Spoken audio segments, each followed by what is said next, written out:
ராப்பகல் ஜெபத்தின் மூலமாக உங்களை நாங்கள் சந்திப்பதில் மிகுந்த மகிழ்ச்சி அடைகிறோம்.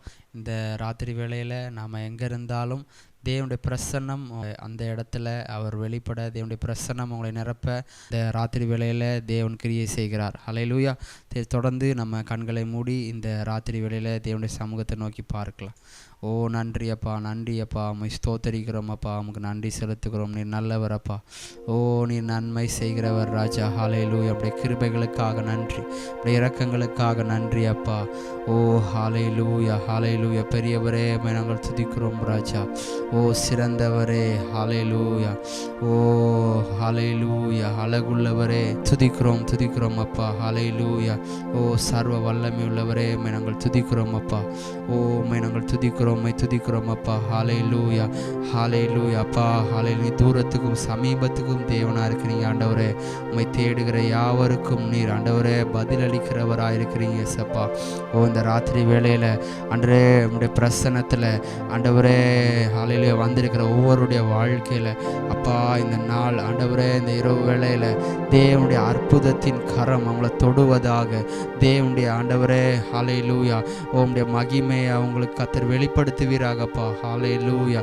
எஸ், அற்புத சுகங்கள் நடக்கட்டும். எஸ், ஹல்லேலூயா.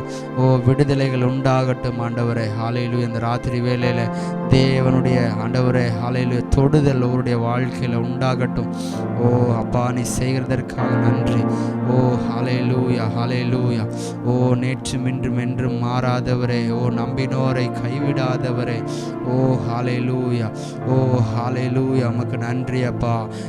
இந்த நேரத்தில் கூட ஆண்டவரே ஓ ஹல்லேலூயா. சரீரம் பலவீனது ஆனாலும் ஆவி உற்சாகமுள்ளதாக இருக்குது அப்பா. ஒரு ஆவியில் ஒரு புத்துணர்வை கொடுப்பீராக இந்த ராத்திரி வேளையில் அப்பா. ஒவ்வொருவரும் ஆண்டவரே தேவனுடைய பிரசன்னத்தில் அவங்கள தன்னை மறந்து ஓ உம்மை நேசிக்க, உம்மை ஆராதிக்க அப்பா, உம்முடைய வார்த்தைகளை ஆண்டவரே ஆழமாய் ஆண்டவரே கவனிக்க நீர் உதவி செய்யப்பா.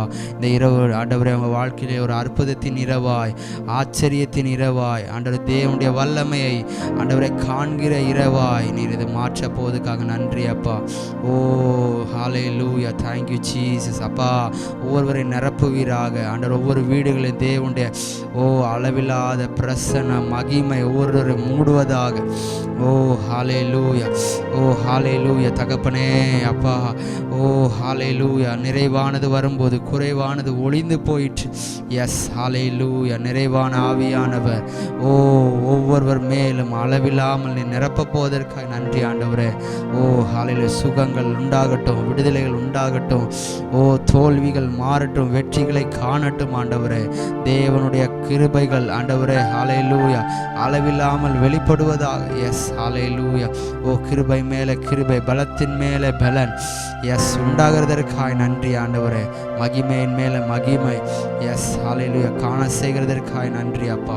ஓ இந்த ராத்திரி நேரத்தில் அப்பா ஒவ்வொருவரையும் கர்த்தர் ஆண்டவரே ஆளுகை செய்வீராக, ஆட்கொள்ளுங்கப்பா. ஓ உம்முடைய ஆண்டவரே ஹல்லேலூயா. ஓ இந்த ராத்திரி வேளை அப்பா யாரெல்லாம் தீர்மானம் எடுத்ததில் ஆண்டவரே ஆயத்தத்தோடு காத்திருக்கிறாங்களோ ஆண்டவரே அவங்களுக்கெல்லாம் கர்த்தர் ஓ இந்த வார்த்தைகள் மூலமாய் ஜெபங்களின் மூலமாய் ஆண்டவரே அவங்களுடைய பேசுகிறதற்காய் நன்றி, அவங்களை தொடுகிறதற்காய்.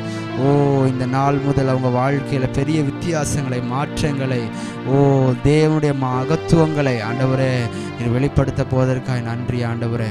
ஓ கர்த்தர் பெரிய காரியங்களை செய்வீராக. நாம மாத்திரம் மகிமைப்படட்டதாக, நீர் மாத்திரம் மகிமைப்படுங்க. இயேசுவின் நாமத்தில் ஜெபிக்கிறோம் ஜீவனுள்ள நல்ல பிதாவே. ஆமென், ஆமென்.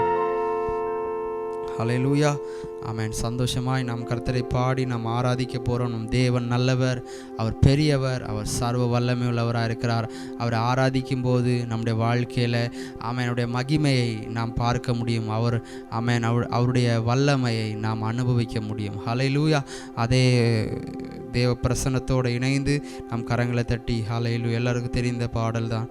சர்வ வல்லோகாதிபா நமஸ்காரம், சர்வ சிருஷ்டிகனே நமஸ்காரம். எல்லாவற்றையும் படைத்தவர் ஆமென் ஹல்லேலூயா. எல்லாவற்றையும் ஆளுகை செய்கிறவர், அவரை உயர்த்தி மகிமைப்படுத்தி நாம் பாடி ஒரு மனமாய் கர்த்தரை உயர்த்தலாம். ஹல்லேலூயா. Thank you Jesus.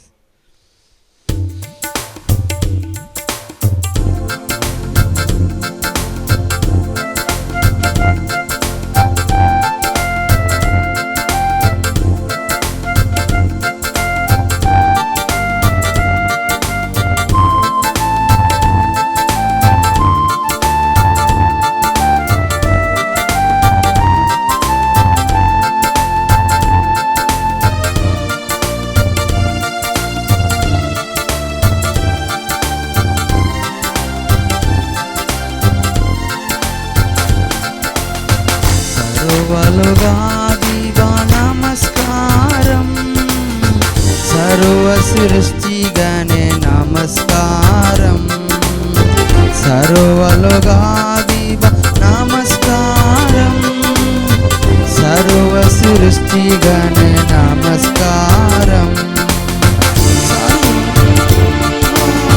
சகலமும் படைத்த தரை கடல் உயிர்வான், சகலமும் படைத்த தயபர பிதாவே நமஸ்காரம், சர்வலோகாதிப நமஸ்காரம், சர்வ சிருஷ்டிகண நமஸ்காரம், சர்வலோகாதிப நமஸ்காரம், சர்வ சிருஷ்டிகண நமஸ்காரம். திரு அவதாரா நமஸ்காரம், ஜகத் ரட்சகனே நமஸ்காரம், திரு அவதாரா நமஸ்காரம், ஜகத் ரட்சகனே நமஸ்காரம்.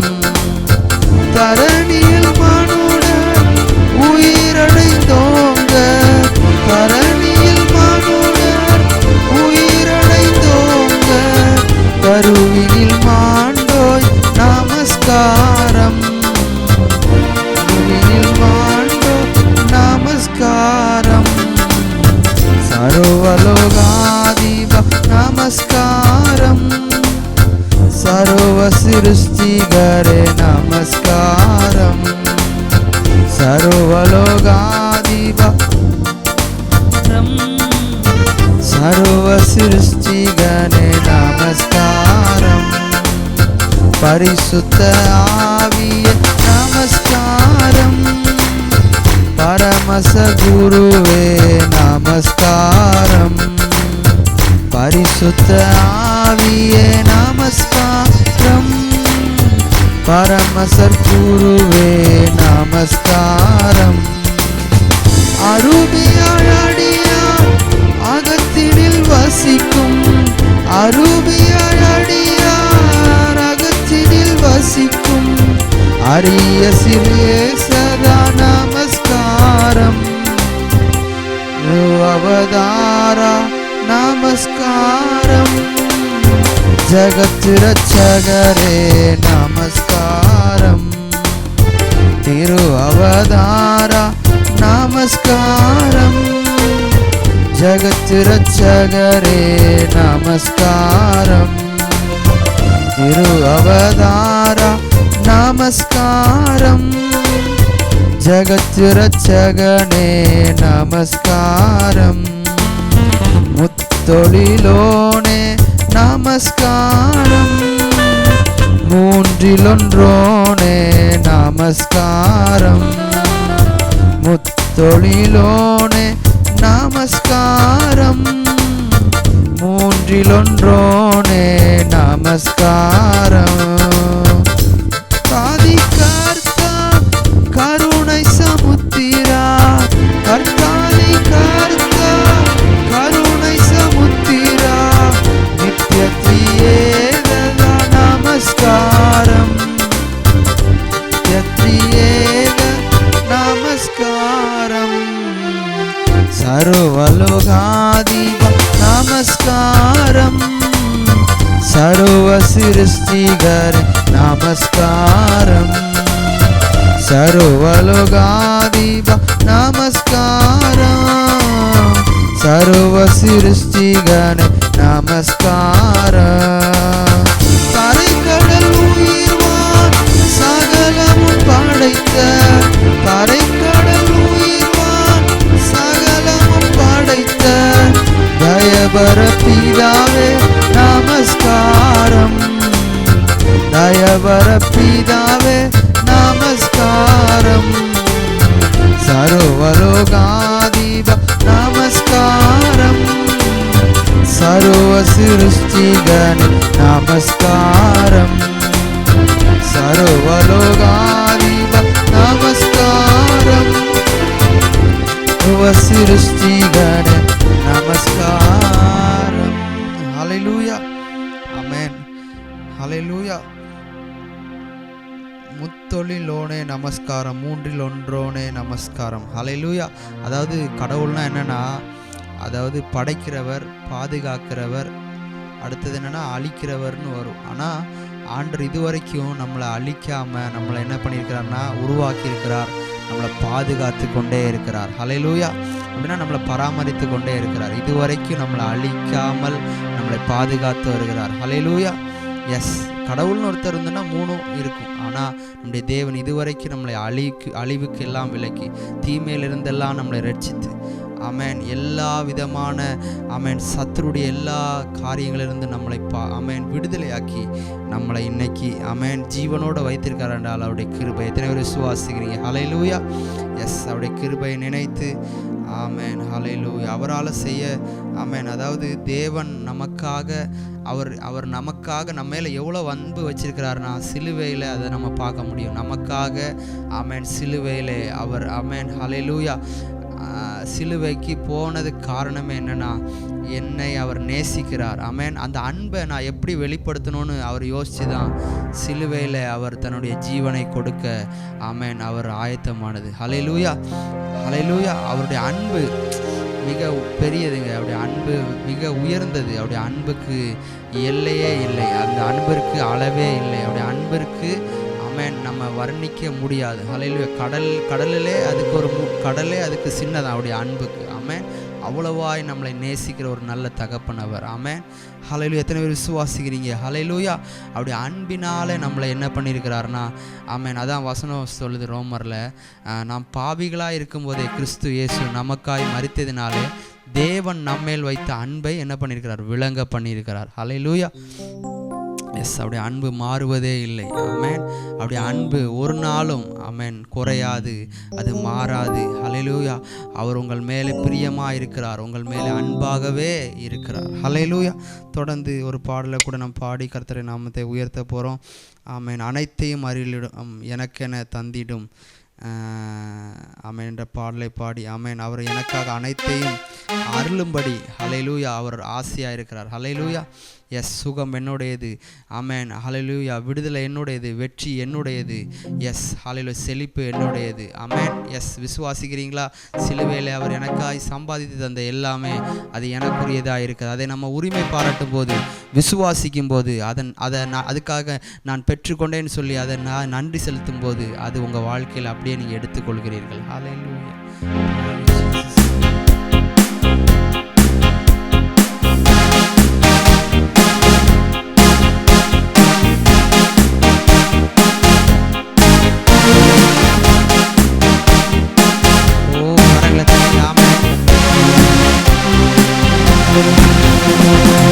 அனைத்தையும் அருளிடும் எனக்கென தந்திடும் வலக்கரம் என்னை உயர்த்திடும் என் தேவனே.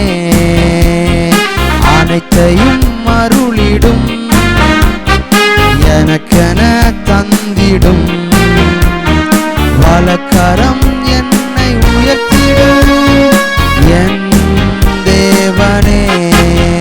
யெகோவா ஈரே, யெகோவா ஈரே, யெகோவா ஈரே, யெகோவா ஈரே, யெகோவா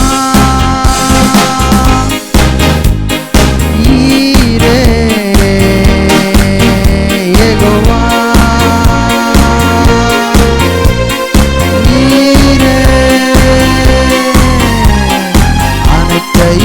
அருளிடும் எனக்கென தந்திடும் வலக்கரம் என்னை உயர்த்திடும் என் தேவனே. அனைத்தையும் அருளிடும் எனக்கென தந்திடும் வலக்கரம் என்னை உயர்த்திடும் என் தேவனே. செட்டையின் மறைவில் அடைக்கலம், தீங்குகள் நேராமல் காத்திடும் கழுகினை போல் என்னை சுமந்திடும் என் தேவனே. செட்டையின் நிழல் அடைக்கலம், தீங்குகள் நேராமல் காத்திடும். கழுகினை போல் என்னை சுமந்திடும் என் தேவனே. யெகோவா ஈரே, யெகோவா ஈரே, யெகோவா ஈரே, யெகோவா ஈரே, யெகோவா ஈரே, யெகோவா ஈரே. அனைத்தையும் அருளிடும், எனக்கென தந்திடும். வலக்கரம் என்னை உயர்த்திடும் என் தேவனே. அனைத்தையும் அருளிடும், எனக்கென தந்திடும். என்னை உயர்த்திடும் என் தேவனே. சிலுவையில் எந்தன் நோய்களை சுமந்தீர் உந்தன் சரீரத்தில். அன்றே நான் சுகமானேனே என் தேவனே. சிலுவையில் எந்தன் நோய்களை சுமந்தீர் உந்தன் சரீரத்தில். அன்றே நான் சுகமானேனே என் தேவனே. யெகோவா ஈரே, யெகோவா ஈரே, யெகோவா ஈரே, யெகோவா ஈரே. அனைத்தையும் அருளிடும், எனக்கென தந்திடும். வலக்கரம் என்னை உயர்த்திடும் என் தேவனே. அனைத்தையும் அருளிடும், எனக்கென தந்திடும். வலக்கரம் என்னை உயர்த்திடும் என் தேவனே. தேவனால் பிறந்தவன் எவனுமே உலகத்தை ஜெயிப்பவன் என்றுமே. மலைகளையும் பதராக்குவேன் என் தேவனே. தேவனால் பிறந்தவன் எவனுமே உலகத்தை ஜெயிப்பவன் என்றுமே. மலைகளையும் பதராக்குவேன் என் தேவனே. யெகோவா ஈரே, யெகோவா ஈரே, யெகோவா ஈரே, யெகோவா ஈரே, யெகோவா ஈரே, யெகோவா ஈரே, யெகோவா ஓ ஈரே, யெகோவா ஈரே. அனைத்தையும் அருளிடும், எனக்கென தந்திடும். வலக்கரம் என்னை உயர்த்திடும் என் தேவனே. அனைத்தையும் அருளிடும், எனக்கென தந்திடும். வலக்கரம் என்னை உயர்த்திடும் என் தேவனே. ஹல்லேலூயா. அவருடைய கரம் நம்மளை பெரியவனாக்கும். அதுதான் வசனம் சொல்ல, அவருடைய காருண்யம் என்னை பெரியவனாக்கும். ஹல்லேலூயா.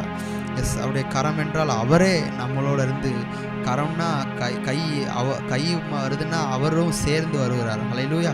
அவர் என்னை உயர்த்துகிறவர். ஹல்லேலூயா. அவருடைய கரம் நம்மை உயர்த்தும். அவரே என்னை உயர்த்துவார். ஹல்லேலூயா. எந்த இடத்திலும் நம்மளை உயர்த்துகிறவர், மேன்மைப்படுத்துகிறவர். எஸ், நம்முடைய தலையை நிமிர பண்ணுகிறவர் அவர். நம்முடைய தகப்பனாக இருக்கிறார். ஹல்லேலூயா. எத்தனை பேர் விசுவாசிக்கிறேன் இந்த மாதத்தில், இந்த நாட்களில் நான் நிச்சயமாய் நான் வெட்கம் அடைவதில்லை. ஆமென். நான் தலை குனிவு வருவதில்லை, நான் ஏமாற்றம் அடைவதில்லை, நான் தோற்று போவதில்லை. தேவன் எனக்கு வெற்றியை தருகிறவர். அவர் என் தலையை நிமிர செய்கிறவர். ஹல்லேலூயா. என் கொம்பை உயர்த்துகிறவர். எஸ், ஹல்லேலூயா. நான் இருளிலே பிரகாசிப்பேன். ஹல்லேலூயா. என்னுடைய பிரகாசம் காரிருளிலே பிரகாசிக்கும். எத்தனை பேர் விசுவாசிக்கிறீங்க? ஹல்லேலூயா. நம்மளை பிரகாசிக்க பண்ணுகிறவர். ஆமென். ஹல்லேலூயா. ஹல்லேலூயா. Thank you Jesus. ஹல்லேலூயா. அதை நினைத்து ஒரு பாடலை நம்ம பாடி கர்த்தரை நாம் உயர்த்த போகிறோம். ஹல்லேலூயா.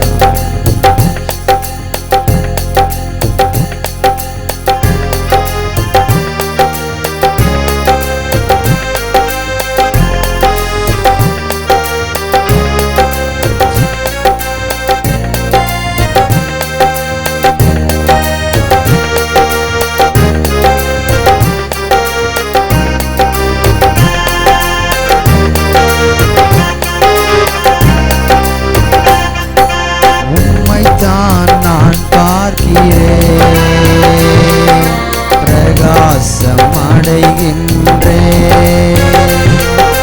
உம்மைத்தான் நான் பார்க்கிறேன், பிரகாசம் அடைகின்றேன். அவமானம் அடைவதில்லை. அப்பா, நான் உமது பிள்ளை. அவமானம் அடைவதில்லை. அப்பா, நான் உமது பிள்ளை. அவமானம் அடைவதில்லை. அப்பா, நான் உமது பிள்ளை. கண்கள் நீதிமானை பார்க்கின்றன, செவிகள் மன்றாட்டை கேட்கின்றன. கண்கள் நீதிமானை பார்க்கின்றன, செவிகள் மன்றாட்டை கேட்கின்றன. கண் நீக்கி விடுவிக்கின்றீர், இடுக்கண் நீக்கி விடுவிக்கின்றீர். இறுதி வரை நீர் நடத்தி செல்வீர், இறுதி வரை என்னை நடத்தி செல்வீர். அவமானம் அடைவதில்லை. அப்பா, நான் உமது பிள்ளை. அப்பா, நான் உமது பிள்ளை.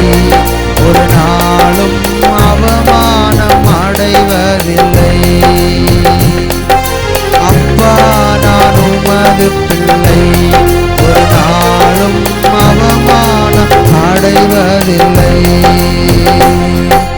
நல்லவர் இனியவர் என் ஆண்டவர், நாளெல்லாம் சுவைத்து மகிழ்கின்றேன். நல்லவர் இனியவர் என் ஆண்டவர், நாளெல்லாம் சுவைத்து மகிழ்கின்றேன். உண்மையாய் கர்த்தரை தேடும் எனக்கு, உண்மையாய் கர்த்தரை தேடும் எனக்கு ஒரு நன்மையும் குறைவதில்லையே, ஒரு நன்மையும் குறைவதில்லையே. அவமானம் அடைவதில்லை. அப்பா, நான் உமது பிள்ளை. அப்பா, நான் உமது பிள்ளை. ஒரு நாளும் அவமானம். அப்பா, நான் உமது பிள்ளை. ஒரு நாளும் அவமானம் அடைவதில்லை. உம்மைத்தான் நான் பார்க்கிறேன், பிரகாசம் அடைகின்றேன். சொல்லுமா, உம்மைத்தான் நான் பார்க்கிறேன், பிரகாசம் அடைகின்றேன், அவமானம் அடைவதில்லை. அப்பா நான் உமது பிள்ளை, அப்பா நான் உமது பிள்ளை, ஒரு நாளும் அவமானம் அடைவதில்லை. அப்பா நான் உமது பிள்ளை, ஒரு நாளும் அடைவதில்லை. உடைந்த நொந்த உள்ளத்தோடு கூடவே இருந்து பாதுகாக்கின்றேன். உடைந்த நொந்த உள்ளத்தோடு கூடவே இருந்து பாதுகாக்கின்றேன். அநேக துன்பங்கள் சேர்ந்து வந்தாலும், அநேக துன்பங்கள் சேர்ந்து வந்தாலும், அனைத்தினின்றும் நீர் விடுவிக்கின்றீர். என்னை அனைத்து நின்றும் நீர் விடுவிக்கின்றீர். அவமானம் அடைவதில்லை. அப்பா நான் உமது பிள்ளை, சொல்லுங்க இயேசுவே, அப்பா நான் உமது பிள்ளை, ஒரு நாளும் அவமானம், நீங்கள் அவமானம் அடைவதில்லை.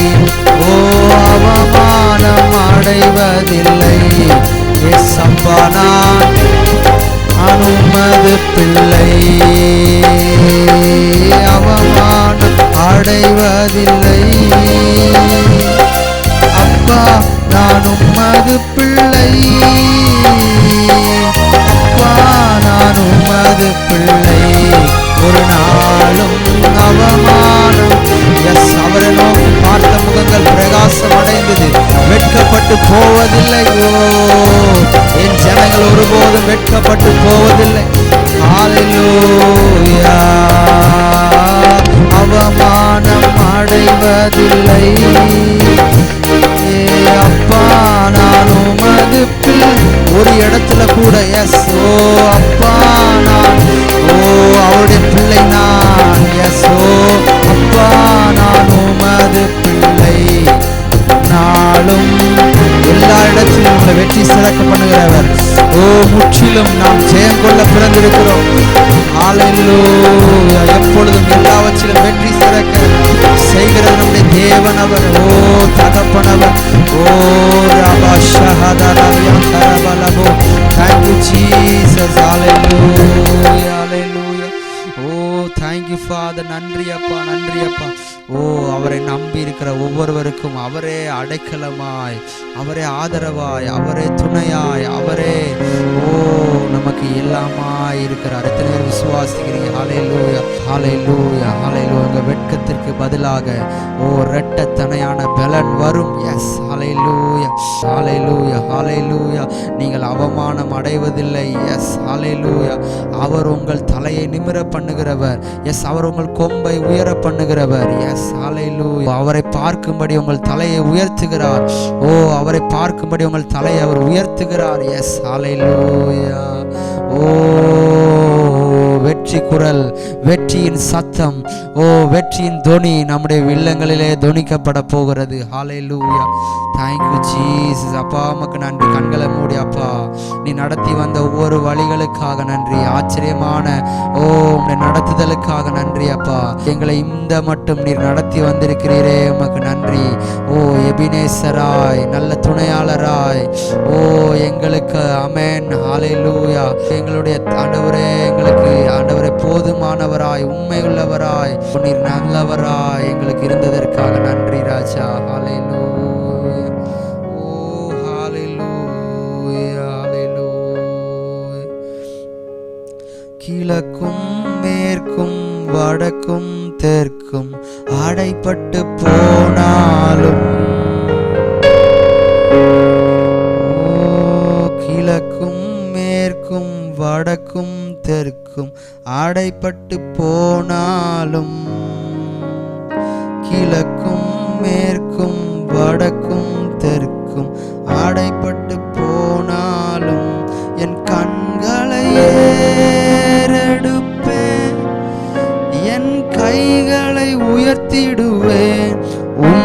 முகம் நோக்கிடுவே, நான் வெட்கம் அடைவதில்லை, கண்களை ஏறெடுப்பேன், நான் கைகளை உயர்த்திடுவேன், முகம் நோக்கிடுவேன், நான் வெட்கப்படுவதில்லை. கிழக்கும் மேற்கும் வடக்கும் தெற்கும் அடைபட்டு போனாலும், அணையும் என்று நான் எண்ணிய அக்கினி 7 மடங்கானாலும், கிழக்கும் மேற்கும் வடக்கும் தெற்கும் அடைபட்டு போனாலும், அணையும் என்று நான் எண்ணின அக்கினி 7 மடங்கானாலும், என் கண்களை ஏறெடுப்பேன், என் கைகளை உயர்த்திடுவேன், முகம் நோக்கிடுவேன், நான் வெட்கப்படுவதில்லை, என் கண்களை ஏறெடுப்பேன், என் கைகளை உயர்த்திடுவேன், முகம் நோக்கிடுவேன், நான் வெட்கப்படுவதில்லை. வானமும் பூமியும் மாறினாலும் வார்த்தைகள் மாறாதே, காலையும் மாலையும் தாங்கிடும் தேவன் கரங்கள் தளராதே. வானமும் பூமியும் மாறினாலும் வார்த்தை மாறாதே, காலையும் மாலையும் தாங்கிடும் தேவன் கரங்கள் தளராதே. என் கண்களை ஏறெடுப்பேன், என் கைகளை உயர்த்திடுவேன், முகம் நோக்கிடுவேன், நான் வெட்கம் அடைவதில்லை, என் கண்களை ஏறெடுப்பேன், என் கைகளை உயர்த்திடுவேன், முகம் நோக்கிடுவேன், நான் வெட்கப்படுவதில்லை.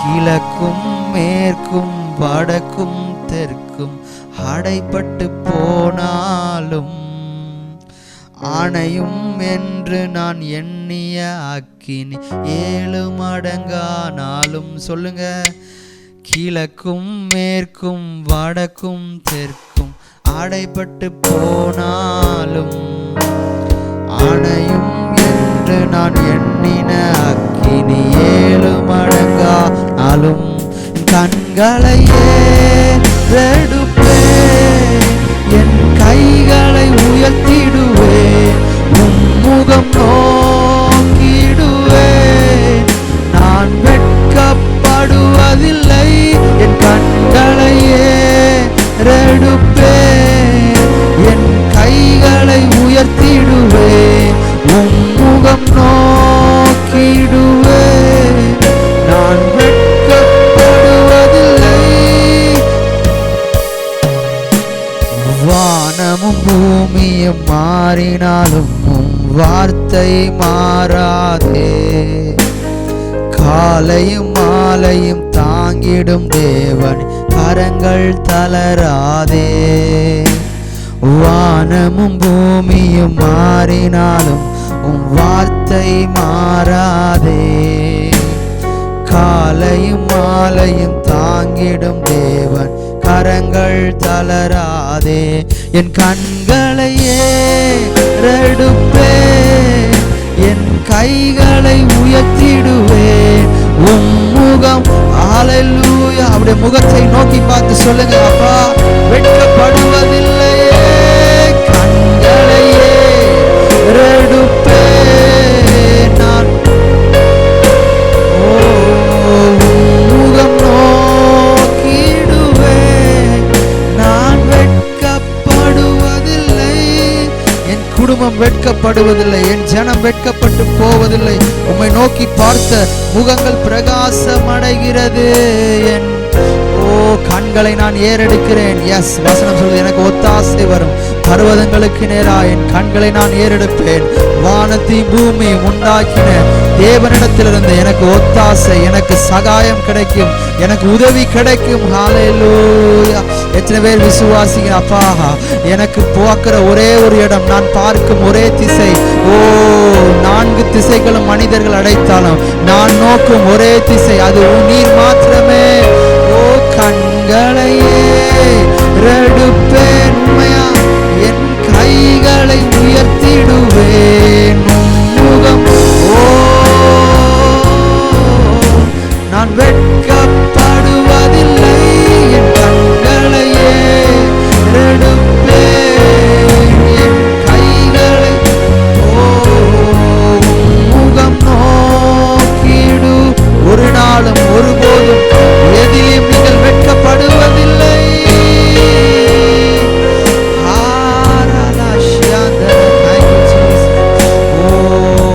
வெட்கப்பட்ட சகல தேசத்திலும் உங்களை கீர்த்தியும் புகழ்ச்சியுமாய் மாற்றுகிற தேவன் அவர். Yes, thank you Jesus. Hallelujah. அவரை நோக்கி பார்க்கிற நீங்கள் நிச்சயமாகவே முடிவுண்டு. உங்கள் நம்பிக்கை வீண் போவதில்லை. ஹல்லேலூயா. வாக்கு தந்தவர் உண்மை உள்ளவர், நம்பினோரை கைவிடாத நேசர் அவர். எஸ், ஹல்லேலூயா. நான் நம்பும் கேடகம், எனது கோட்டை, எனது துருகம். ஹல்லேலூயா. என்னுடைய நம்பிக்கை அவரே. எஸ், ஹல்லேலூயா. உங்கள் கண்களை ஏறெடுக்கும் போது, அவரை நோக்கி பார்க்கும்போது உங்களுக்கான உதவிகளை, ஒத்தாசைகளை, அனுகூலங்களை அவர் உங்களுக்காய் திறக்க வல்லவராயிருக்கிறார். இந்த ராத்திரி வேளையில அவரை நோக்கி பார்த்து நீங்கள் நின்று கொண்டிருக்கிறதை அவர் அறிவார். உங்களுடைய நிலையை அவர் அறிந்தவராய், எஸ், அவர் உங்களுக்கு உதவி செய்கிறவராய், எஸ், அவர் நிற்கிறார். ஹல்லேலூயா. அப்பா, எந்த இக்கட்டில் எப்படிப்பட்ட நெருக்கடியில் இருந்தாலும் தேவன் அவங்க வாழ்க்கையில விசாலத்தையும் பெருக்கத்தையும் ஹல்லேலூயா நன்மைகளையும் நீர் கொடுக்க வல்லவரா இருக்கிறீங்க ஆண்டவரே. உம்முடைய நன்மைகளை அவங்க ருசிக்கட்டும். உம்முடைய அன்பை அவங்க ஆழமாய் அனுபவிக்கட்டும். எல்லா இடத்திலும் உம்முடைய அன்பை அவங்க அறிந்து கொள்ளட்டும். அப்பா, நீர் அன்பாகவே இருக்கிறீர் என்பதை அப்படி செய்வதற்காக நன்றி. இந்த ஆராதனை நேரத்தில் நீர் மகிமைப்பட்டதற்காக நன்றி. உம்முடைய நாமம் உயர்த்தப்பட்டதற்காக நன்றி. நீர் மாத்திரம் மகிமைப்படுகிறதற்காக நன்றி. அப்பா, எங்களுடைய துதி கன மகிமையாவும் ஒருவருக்கே செலுத்துகிறோம். எங்கள் ஆராதனை துதி ஸ்தோத்திரங்களை ஏற்றுக்கொள்ளும் அங்கீகரியும் ஜீவனுள்ள பரலோகத்தின் பிதாவே. ஆமேன், ஆமேன். கர்த்தருடைய பரிசுத்த நாமம் மகிமைப்படுவதாக. மனமகிழ்ச்சியும் ஆசீர்வாதவுமான இந்த நாளுக்காக நாம் கர்த்தரை துதிக்கவும் நன்றி செலுத்தவும் கடமைப்பட்டிருக்கின்றோம். எனக்கு அன்பான தேவனுடைய பிள்ளைகளே, கடந்த 7 மாதங்களும் ஒரு தகப்பனை விட மேலாக நம்மை சுமந்து, ஒரு தாயை விட மேலாக தேற்றி 8வது மாதத்திலும் கூட இந்த ராப்பகல் ஜெபத்தை நடத்துவதற்கு தேவன் நமக்கு கிருபை தந்ததற்காக நாம் ஆராதிக்கின்ற பிதா, குமாரன், பரிசுத்த ஆவி ஆகிய திரியேக தேவனை உயர்த்தி மகிமைப்படுத்துகின்ற விதமாய் ஒரு ஹல்லேலூயா சொல்லி கர்த்தரை மகிமைப்படுத்தலாம். ஹல்லேலூயா. அதை போன்று இந்த நாளிலும் இந்த ராப்பகல் ஜெபத்திற்காக ஜெபித்தவர்கள், கொடுத்தவர்கள், உழைத்த அத்தனை பேருக்கும் இதில் இணைந்து ஆமென் ஜெபிக்கின்ற நீங்கள் நாம் இதில் இந்த ராப்பகல் ஜெபத்தில் இணைந்து செயலாற்றுகின்ற எல்லாரையும் பார்க்கின்ற, கேட்கின்ற, ஜெபிக்கின்ற, கொடுக்கின்ற, உழைக்கின்ற எல்லாரையும் கர்த்தர் ஆசீர்வதிக்கும்படி கரங்களை தட்டி கர்த்தரை மேம்படுத்த கர்த்தரை ஆசீர்வதித்து இரவில் உண்டாகின்ற பயங்கரங்களுக்கெல்லாம், இருளிலே நடமாடுகிற கொள்ளை நோய்களுக்கும் பயங்கரங்களுக்கும் தேவன் நம்மை தப்புவித்து வழிநடத்தும்படி நாம் கர்த்தரை துதிக்க நன்றி செலுத்த கடமைப்பட்டிருக்கின்றோம். எனக்கு அன்பான தேவனுடைய பிள்ளைகளே, சங்கீதம் 91 தான் நம்ம வாசிக்கின்ற வாசனங்கள். கொள்ளை இரவில் உண்டாகின்ற பயங்கரங்கள், இரவில் உண்டாகின்ற கொள்ளை நோய்கள், இவைகளிலிருந்தெல்லாம் தேவன் நம்மை தப்புவிப்பதற்கு என்ன செய்ய வேண்டுமென்றால், அதற்காகத்தான் இந்த இரவு பகல் ஜெபத்தை தேவன் நமக்கென்று ஆயத்தம் பண்ணி தந்து நடத்தி கொண்டிருக்கிறார். இது நிமித்த அநேகர் ஆசீர்வதிக்கப்பட்டு கொண்டு வருகிறது நம்ம பார்க்கின்றோம் இந்த நாளில் கூட. ஆகையினால்தான் சங்கீதம் 91 அதனுடைய 3-5 வசனங்களிலும் இரவில் உண்டாகின்ற பயங்கரங்கள், அதே போல் அந்த கொள்ளை இருளில் நடமாடுகிற கொள்ளை நோய்கள், இரவிலே உண்டாகின்ற பயங்கரங்கள், இரவில் உண்டாகின்ற அதில் தான் அந்த விபத்துகள், கொலைகள், தற்கொலைகள், இதெல்லாம் இரவில் உண்டாகின்ற பயங்கரங்கள். அந்த அதே போன்று இருளிலே உண்டாகின்ற கொள்ளை நோய்கள், இவைகளுக்கெல்லாம் நம்ம தப்பி நிற்கிற ஆகையினால் தான் தப்பி அவன் பாதுகாக்கப்படுவதற்காக ஆகையினால் தான் ஆண்டவர் சொல்லி 1 மணி நேரம் விழித்திருந்து ஜெபிக்க வேண்டும் என்று கர்த்தர் நமக்கு ஆலோசனை கொடுத்திருக்கிறத நம்ம அறிந்திருக்கிறோம். பரிசுத்த வேதாகமத்திலே சுவிசேஷ புத்தகங்களில் தெளிவாய் நாம் அதை அறிந்து கொள்கிறோம். எனக்கு அன்பான தேவனுடைய பிள்ளைகளே, ஆகையினால் தான் இரவு பகல் ஜெபம் ஆண்டவர் மட்டும் நடத்தி கொண்டு வருவதை நினைத்து நாம் ஆண்டவரை துதித்து நன்றி செலுத்த வேண்டும். இந்த நாளிலும் கூட பாடல் ஆராதனை கர்த்தர் நமக்கு ஆசீர்வதிப்பதற்காய் கரங்களை தட்டி கர்த்தரை மகிமைப்படுத்தலாம். அதை போன்று பாடல் ஆராதனை நடத்தினவர்களுக்கு அதனுடைய பல மடங்கு பலன்களை கர்த்தர் கொடுத்து நடத்தும்படியாக கரங்களை தட்டி ஆண்டவரை மகிமைப்படுத்தலாம். அதை போன்று நமக்கு இந்த வீடியோ காரியங்களை சரிவர அமைத்தரு அன்பு சகோதரர் ஜித்பிரதருக்காக அவனுடைய வாழ்க்கை எதிர்காலம் ஆசீர்வதிக்கப்படுவதற்காக தொடர்ந்து கர்த்தர் அவர்களை ஆசீர்வதிக்கும்படி நாம் தொடர்ந்து ஜெபிக்கின்றவர்களாய் காணப்படுவோம். கர்த்தர் நம்ம இந்த நாளிலும் ஆசீர்வதிப்பாராக. இந்த நாளிலும் கூட இந்த ஆகையினால்தான் வேத பண்டிதர்கள் இயேசு கூட சொன்னார், 1 மணி நேரம் விழித்திருந்து ஜெபிப்பதற்காக கற்றுக் கொடுத்து கடந்து சென்றார். அவர் கடைசி கெத்செமனே தோட்டத்திற்கு போகும்பொழுது கூட தெரிந்து கொள்ளப்பட்டதில் 3 முக்கியமான சீசர்களை பேதுரு, யோவான், யாக்கோபை அழைத்து கொண்டு போகின்றது நம்ம பார்க்கின்றோம். ஆனாலும் அவர்கள் ஜெபிக்க வேண்டியவர்கள் தூங்கினதை நம்ம அறிந்து கொள்ள முடிகிறது. தூங்கினதினாலே இயேசு கூட சிலுவைக்கு ஒப்பு கொடுக்கப்பட்டார் என்பதை நம்ம அறிந்திருக்கிறோம். இந்த நாளிலும் ஆகையினால தான் வேத பண்டிதர்கள் இந்த சாத்தான் வந்து அவனுடைய சீடர்களாகிய பிசாசுகள் அல்லது அசுத்த ஆவிகள் இரவிலே தான் அவன் ஒவ்வொரு நாளும் அவன் இரவு நேரங்களிலே தான் எந்த ஊழியத்துக்கு எதிராக செயல்படலாம், எந்த ஊழியருக்கு ஆபத்துகளை உண்டு பண்ணி வைக்கலாம், எந்த ஊழியத்தில் பிரச்சனைகளை உண்டு பண்ணலாம், கொள்ளை நோய்களை அனுப்பலாம், எந்த நாட்டுக்கு அனுப்பலாம், இப்படி பலவிதமான திட்டங்களை போடுகின்ற நேரங்கள் தான் 10 மணியிலிருந்து என்று சொல்லுகிறார்கள். 11, 12, 2 மணி நேரம் தினந்தோறும் ஜெபித்தால் மிகுந்த பிரயோஜனமாக இருக்கும். பலவான் கட்டப்பட்டு போவான். சாத்தானால் அனுப்பப்படுகிற எந்த விதமான பயங்கரங்களை நம்மை தாக்கி அழிப்பதில்லை. ஆகையினால்தான் இந்த பயங்கரங்களில் தான் இந்த விபத்தின் ஆவி, இந்த தற்கொலை ஆவிகள், கொலைவரிகள், இவைகளெல்லாம் நம்ம அந்த பட்டியலில் வருகிறத நம்ம பார்க்கிறோம். ஆகையினாலே தான் நாம் கூட நம்ம நேரத்தை முன்னிட்டு 11 மணியிலிருந்து 12 மணி வரையிலும் மாதத்தில் ஒரு நாள் படியாக ஒரு 2 மணி நேரம், அந்த 1 மணி நேரம், அதற்கு அடுத்த 1 மணி நேரம் அந்த ஆண்டவரை துதிக்கின்ற ஒரு நேரமாகவும் ஒரு நன்றி செலுத்துகின்ற நேரமாக ஆகைத்தான் இரவு பகல் ஜெபம், ராப்பகல் ஜெபம் என்று நம்ம அதை வைத்து கொண்டு வருகிறோம். இந்த ஜெபங்களை நிமித்தம் வருகின்ற ஆசீர்வாதங்கள் என்ன என்பது ஏராளமான காரியங்கள் இருக்கின்றன. வருகிற நாட்களிலே ஒன்றன் பின்னால் ஒன்றாக அதை நாம் தியானிக்கலாம். ஆண்டவருக்கு சித்தமானால் இரவு பகல் ஜெபத்தினால் உண்டாகின்ற நன்மைகள் என்னென்ன ஏராளமான பட்டியலிடப்பட்டிருக்கின்றன. ஆண்டவர் இப்பொழுது உணர்த்துகின்றபடியினால் வருகிற மாதத்திலிருந்து நம்ம ஒவ்வொரு மாதம் இந்த ராப்பகல் ஜெபத்தினால் வரும் நன்மைகள் என்னென்ன என்பதை ஒவ்வொரு காரியங்களை ஒரு 5 நிமிடம் நம்ம பார்த்துவிட்டு தொடர்ந்து நம்ம ஜெபித்து கடந்து செல்லலாம். என்ற நமக்கு முன்னே இருக்கின்ற 1/2 மணி நேரம் அல்லது 3/4 மணி நேரம் 45 நிமிடம் அதற்குள்ளாக நம்ம என்ன செய்ய வேண்டும்? ஜெபித்தாக வேண்டி இருக்கிறது. அடுத்து நமக்கு ஆண்டவருடைய வார்த்தையை கேட்டு நம்ம என்ன செய்யப்படும்? நமக்காக ஜெபங்கள் ஏறெடுக்கப்பட்டு நாம் ஆசீர்வதிக்கப்படுகிறவர்களாய் மாற்றப்பட போகிறோம். ஒவ்வொரு மாதமும் ஒவ்வொரு ஊழியர்கள் ஆண்டவருடைய வார்த்தைகளை நமக்கு தந்து வழி நடத்தி கொண்டிருக்கின்றார்கள். ஆகினாலே அந்த கனத்துக்குரிய தேவ மனிதர்களுக்கெல்லாம் நம்முடைய எவ்வளோ விலை கிரயம் பண்ணி ஒரு ஆண்டவருக்காக அந்த ஊழியங்களை நிறைவேற்றி கொண்டு வருகிறார்கள். காத்திருந்த நாளிலும் அதை போன்று இந்த காரியங்களை எல்லாம் எஸ்ரா ஞானத்தோடு செயல்படுத்தி இந்த ஜெபம் இன்னும் ஏராளமான மக்கள் பார்த்து பயனடைவதற்கு ஒரு ஜெபத்தோடு இந்த ஜெபத்தை ஆண்டவர் நடத்துவதற்கு கிருபை தர வேண்டும். அதற்காக நீங்களும் ஜெபித்துக்கொள்ள உங்களை அன்போடு கூட கேட்டுக்கொள்கின்றேன். இந்த நாளிலும் கூட கடந்த மாதத்தில் நம்ம ஜெபித்த அந்த ஜெபங்களை கேட்டு கடந்த மாதத்திலே கூட இந்த கொள்ளை நோய்கள், இரவில் உண்டாகின்ற கொள்ளை நோய், இந்த இரவில் உண்டாகின்ற கொள்ளை நோய் ஆகட்டும் அல்லது பயங்கரங்களாகட்டும், இவைகளெல்லாம் எதை காண்பிக்கிறது என்றால் இயேசு அது சீக்கிரமாய் வரப்போகிறார் என்பதுதான் அடையாளமாக இருக்கின்றது. கொள்ளை நோய்களை குறித்து மத்தேயு, மார்க், லூக்கா, யோவான் போன்ற 4 சுவிசேஷங்களிலும் நம்ம அறிந்திருக்கிறோம்.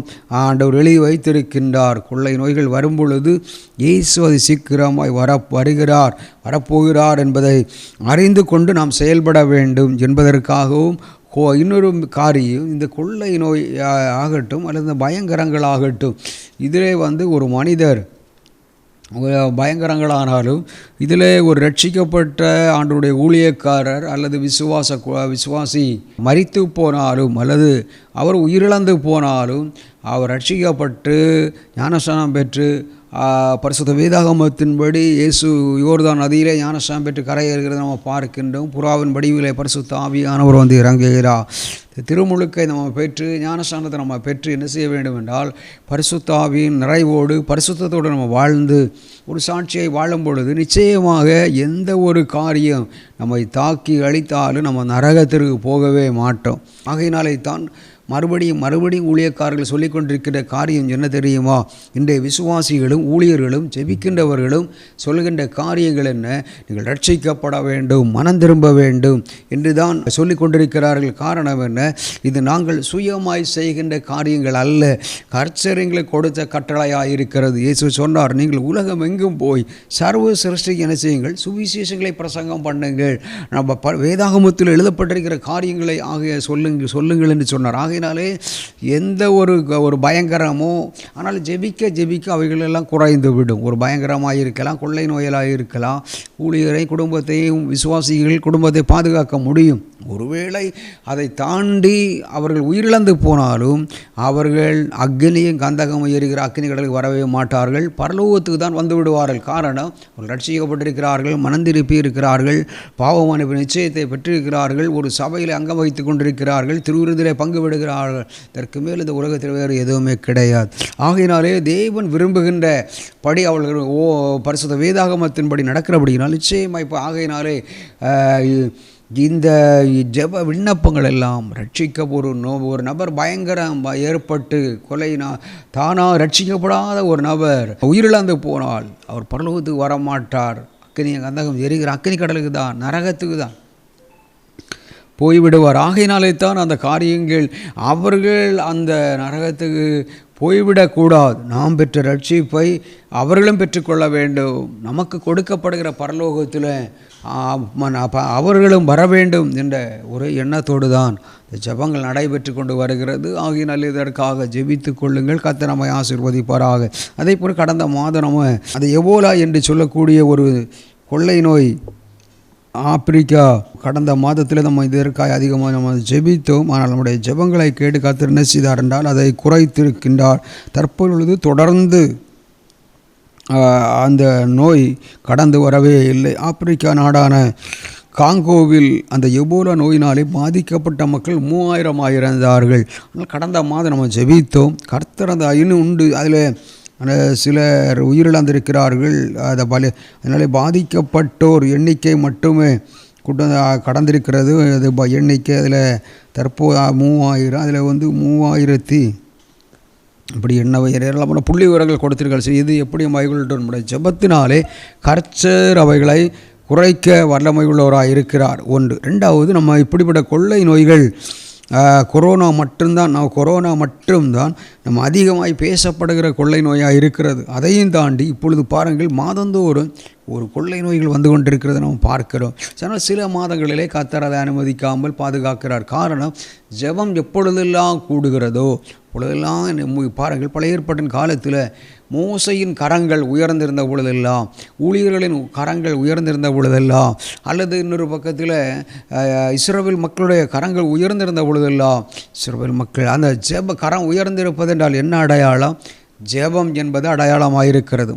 ஆகையினாலே தான் மோசையினுடைய கரங்கள் தளர்ந்த போது ஊரும் மோசையை ஒரு அமர வைத்து கரங்களை தாங்கி பிடித்தார்கள். யோசுவா பட்டய கருக்கினால் என்ன செய்கிறார்? அமலேக்கியர்களை வெட்டி வீழ்ச்சுகிறதை பார்க்கிறோம். அதற்கு பின்பு ஒரு பலிபீடத்தை கட்டி அதற்கு நன்றி பலிபீடமாக எதிரிகளை அழித்ததினாலே ஆபத்துகளிலிருந்து ஆண்டவருடைய பிள்ளைகள் பாதுகாக்கப்பட்டதற்காக நன்றி பலிபீடத்தை கட்டி யெகோவா நீசி என்று பெயரிட்டு ஆண்டவரை உயர்த்தி மகிமைப்படுத்தினார்கள். இதில் நம்ம அறிந்து கொள்ளுகிற காரியம் என்ன? ஜெபம் எப்பொழுதெல்லாம் குறைகிறதோ அப்பொழுதெல்லாம் ஆபத்துகள் அதிகரித்து கொண்டே தான் இருக்கும். ஆனால் ஆகினால் இந்த நாட்களில் இந்த அளவுக்கு நமக்கு ஜெபம், பாடல், ஆராதனை, தெய்வ செய்தி, வேத வசன தியானங்கள், ஆராதனை, சபை ஆராதனை, இரவு ஜெபங்கள், இரவு பகல் ஜெபங்கள், உபவாச ஜெபங்கள் மஸ்ட் கட்டாயமாக தேவையாயிருக்கிறது. ஆகையினால் இவைகளுக்கு நாம் முக்கியத்துவம் கொடுக்க கத்தரப்புகளை தொடர்ந்து நம் மத்தியில் செய்து கொண்டு வந்து கொண்டிருக்கிறது நம்ம பார்க்கின்றோம். அநேகர் அடிக்கடி சொல்வார்கள், ஆச்சரியமாக இருக்கிறது உங்களுடைய ஜெப விண்ணப்பங்கள் எல்லாம் என்று இவ்வளவு கரெக்டாக ஒரு தைரியமாக எடுத்து சொல்லி காரணம் என்ன? நாளைக்கு இதில் நான் ஜெபிக்கிற எந்த ஒரு காரியம் துறையாக இருக்கலாம், அரசியலை சார்ந்தவர்களாக இருக்கலாம், அரசு துறையை சார்ந்தவர்கள் என்னிடத்தில் கேட்கும் பொழுது நான் அவர்களுக்கு சரியான பதில் கொடுத்தாக வேண்டும். ஆனால் கொடுப்பதற்கான கிருபையையும் கர்த்தரை கொடுத்திருக்கிறபடினாலே தான் தைரியமாக நம்ம என்ன பண்ணுறோம்டா ஜெபிக்கிறோம். எல்லாவற்றிற்கும் பைபிளில் வசனம் இருக்கிறது. வேதாகமத்தில் ஆதாரங்கள் இல்லாத வசனங்களே இல்லை. ஏன் ஜெபிக்க வேண்டும், எதற்காக ஜெபிக்க வேண்டும், ஜெபித்ததினால் கிடைத்த ஆசீர்வாதங்கள் என்ன? ஏராளமான நூற்றுக்கணக்கான, ஆயிரக்கணக்கான, லட்சக்கணக்கான, கோடிக்கணக்கான பதிலை கொடுக்க முடியும். ஆகையினாலே கடந்த நாட்களில் பார்த்திங்கன்னா நம்ம ஜெபித்தோம். அந்த போர் எப்படி மறுபடியும் அந்த வளைகுடா போர் எழும்பி பயங்கரமான அது மூன்றாவது உலகமாக யுத்தமாய் வந்து விடுமோ என்கிற எண்ணத்துக்கு நேராக கடந்து சென்றது. ஆனால் ஆண்டோடைய கிருபையினாலே நம்ம ஜெபிக்கும்பொழுது கர்த்தரை தீர்க்கதரிசனமாக சொன்ன ஒரு இது பாருங்கள். வளைகுடா நாடுகளில் தலைவர்களின் வேண்டுகோளை ஏற்று ஈரானுக்கு எதிரான மிகப்பெரிய தாக்குதல் செய்யப்படுகிறது என்று சொல்லி அமெரிக்க அதிபர் ட்ரம்ப் அறிவித்திருக்கின்றார். இவ்வளோ பெரிய பாருங்கள். இதெல்லாம் ஏன்னா நமக்கு தெரியாத ஒரு யுத்தம் நடந்தால் வளைகுடா நாடுகளில் இருக்கிற அநேக சகோதரர்கள், எங்களுடைய குடும்பத்தினவர்கள், ஊழியத்தில் இருக்கிறவர்களை கேட்கும்பொழுது சொல்லுவார்கள், வெளியே அவர் வேலைக்கு போக முடியாத சூழ்நிலைகள், கம்பெனிகள் மூடப்பட்டிருக்கும் நிலைகள், சரியாக சம்பளம் கொடுக்க முடியாத சூழ்நிலைகள், வேலையிலிருந்து விட்டு விடுவார்கள், ஏராளமான கலக்கத்துக்குள் இருப்பார்கள். சிலர் பல லோன் காரியங்களை எடுத்திருப்பார்கள். சிலர் பிள்ளைகளை திருமணம் செய்து கொடுக்க வேண்டும் என்ற எண்ணத்தோடு செயல்படுவார், வீடு கட்ட வேண்டும், இதோ ஒரு காரியத்துக்கு. ஆனால் இப்படிப்பட்ட சூழ்நிலையிலிருந்து கர்த்தர் செய்த அற்புதத்திற்காக நாட்களில் அந்த தொடர்ந்து வளைகுடா போர் இனி தொடர்ந்து ஆனால் இந்த போரும் கூட இயேசுனுடைய வருகைக்கு யுத்தங்களின் செய்திகளையும் போர்களின் செய்திகளையும் கேள்விப்படுவீர்கள். நாளும் முடிவு உடனே வராதென்று எழுதப்பட்டிருக்கின்றபடி தான் கர்த்தர் கொஞ்சம் காலம் நம்ம கொடுக்கலாம். ஜெபிக்கின்றவர்களினாலே ஆபத்துகளை குறைத்து நரகத்துக்கு போக வேண்டிய மக்களை பரலோகத்துக்கு கொண்டு வரலாம் என்று சொல்லிதான் இந்த காரியங்கள் இயேசுடைய வருகை காலதாமதப்படுத்தப்பட்டு கொண்டு வருகிறது நம்ம பார்க்கின்றோம். ஆகையினால் தொடர்ந்து காரியத்திற்காக நம்ம நன்றி செலுத்துகிற விதமாய் கரங்களை தட்டி கர்த்தரை மகிமைப்படுத்தலாம்.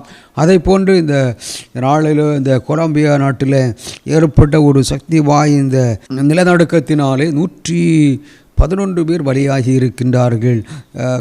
இந்த கடந்த மாதத்தில் இந்த மாதம் 11ஆம் தேதி நடந்த தினத்தந்தி பத்திரிகை நாகூர் எடிஷனில் வந்த ஒரு செய்தி நம்ம இப்போ மற்ற மீடியாக்களில் டிவி இதிலெல்லாம் நம்ம இதை பார்க்கின்றோம், ஜெபிக்கின்றோம். ஆனால் இதை நான் என்ன சொல்கிறேன் என்றால், இந்த நாட்களில் பூமி அதிர்ச்சி, நிலநடுக்கம், கொலம்பியாவில் சக்தி வாய்ந்த நிலநடுக்கம் ஏற்பட்டதில் 111 பேர் பலியாகி இருக்கிறார்கள். ஏராளமான பேர் பாதிக்கப்பட்டிருக்கிறார்கள். பொருள் சேதங்கள், உயிர் சேதங்களை இழந்து நிற்கிற இந்த நாட்டிற்காக நீங்களும் நானும் காலத்தின் கட்டாயம் இவைகள் எல்லாம் இன்னொரு பக்கத்தில் பார்க்கும் பொழுது இரவில் உண்டாகின்ற பயங்கரங்கள், இன்னொரு பக்கம் பார்க்கும் பொழுது இயேசுனுடைய பூமி அதிர்ச்சிகள், நிலநடுக்கம், சுவிசேஷ புத்தகங்களில் தெளிவாக எழுதப்பட்டிருக்கிறது. இவைகளும் இயேசுனுடைய வருகை அடையாளமாக இருக்கிறது. நாட்களில் இதற்காக நம்ம ஜெபிக்க வேண்டியது அவசியமாக இருக்கிறது. இதில் பலியானவர்களே ரட்சிக்கப்பட்டவர்கள் இருந்தால் அவர்கள் நிச்சயமாய் பரலோகத்துக்கு வந்து விடுவார்கள். ரட்சிக்கப்படாதவர்கள் அந்த எரிகிற அக்கினி கடலுக்கு தான் போயாக வேண்டும். ஆகையினால் நம்ம என்ன செய்கிறோம், இதெல்லாம் நம்ம மெயின் பண்ணுறதுக்கு காடு என்னென்னா, மெயின் பாயிண்ட் ரட்சிப்பு தான், பாவம் நிச்சயம். அதை போல் தான் கடந்த மாதத்தில் 20ஆம் தேதி கேரளா மாநிலம் இந்த கோழிக்கோடு பகுதியில் நம்ம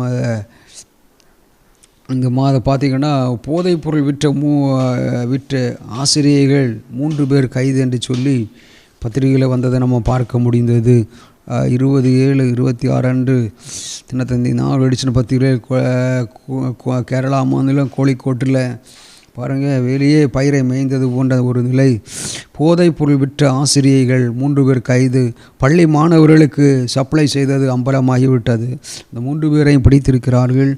பாருங்கள், இது என்னென்னா இது இந்த போதைப் பொருட்கள் மாணவிகள் மத்தியில் சென்று விட்டால் அவர்கள் மனநிலை முழுவதும் மாறி என்ன வேண்டுமென்றாலும் செய்வார்கள். ஆகையினாலே தான் நம்ம இதெல்லாம் யார் எங்கே பயன்படுத்தினாலும் இதெல்லாம் ஏன்னா போதையை குறித்து நீதிமொழிகளில் பரிசுத்த வேதாகமத்தில் ஏராளமான இடங்களில் இந்த போதை பொருட்களை குறித்து எழுதப்பட்டிருக்கின்றதை நம்ம பார்க்கின்றோம். ஆகையினால் பாருங்கள், அதை குடிக்கின்ற காரியங்களை குறித்து நீதிமொழிகளில் இன்னும் பரிசுத்த பல இடங்களில் எழுதப்பட்டிருக்கிற நம்ம பார்க்கின்றோம். தேவன் விரும்பாத காரியங்கள்லேருந்து நம்முடைய தேசத்தை நம்முடைய தமிழ்நாடு, இந்தியா, உலக நாடுகள் பாதுகாக்கப்படுவதற்காக நம்ம ஜெபிக்க வேண்டியது அவசியமாக இருக்கிறது. ஆகையினாலே இது பாருங்கள், அதை போன்று தான் சென்னை விமான நிலையத்தில் 4 கோடி உயர் ரக கஞ்சா பறிமுதல் செய்திருக்கிறார்கள். ஒரு மலேசியா வாலிபர் கைது செய்யப்பட்டிருக்கிறார். சென்னை விமான நிலையத்தில் 4 கோடி உயர் ரக கஞ்சா பறிமுதல் செய்யப்பட்டு பறிமுதல் செய்திருக்கிறார்கள். மலேசியா வாலிபர் கைது செய்யப்பட்டிருக்கிறார்.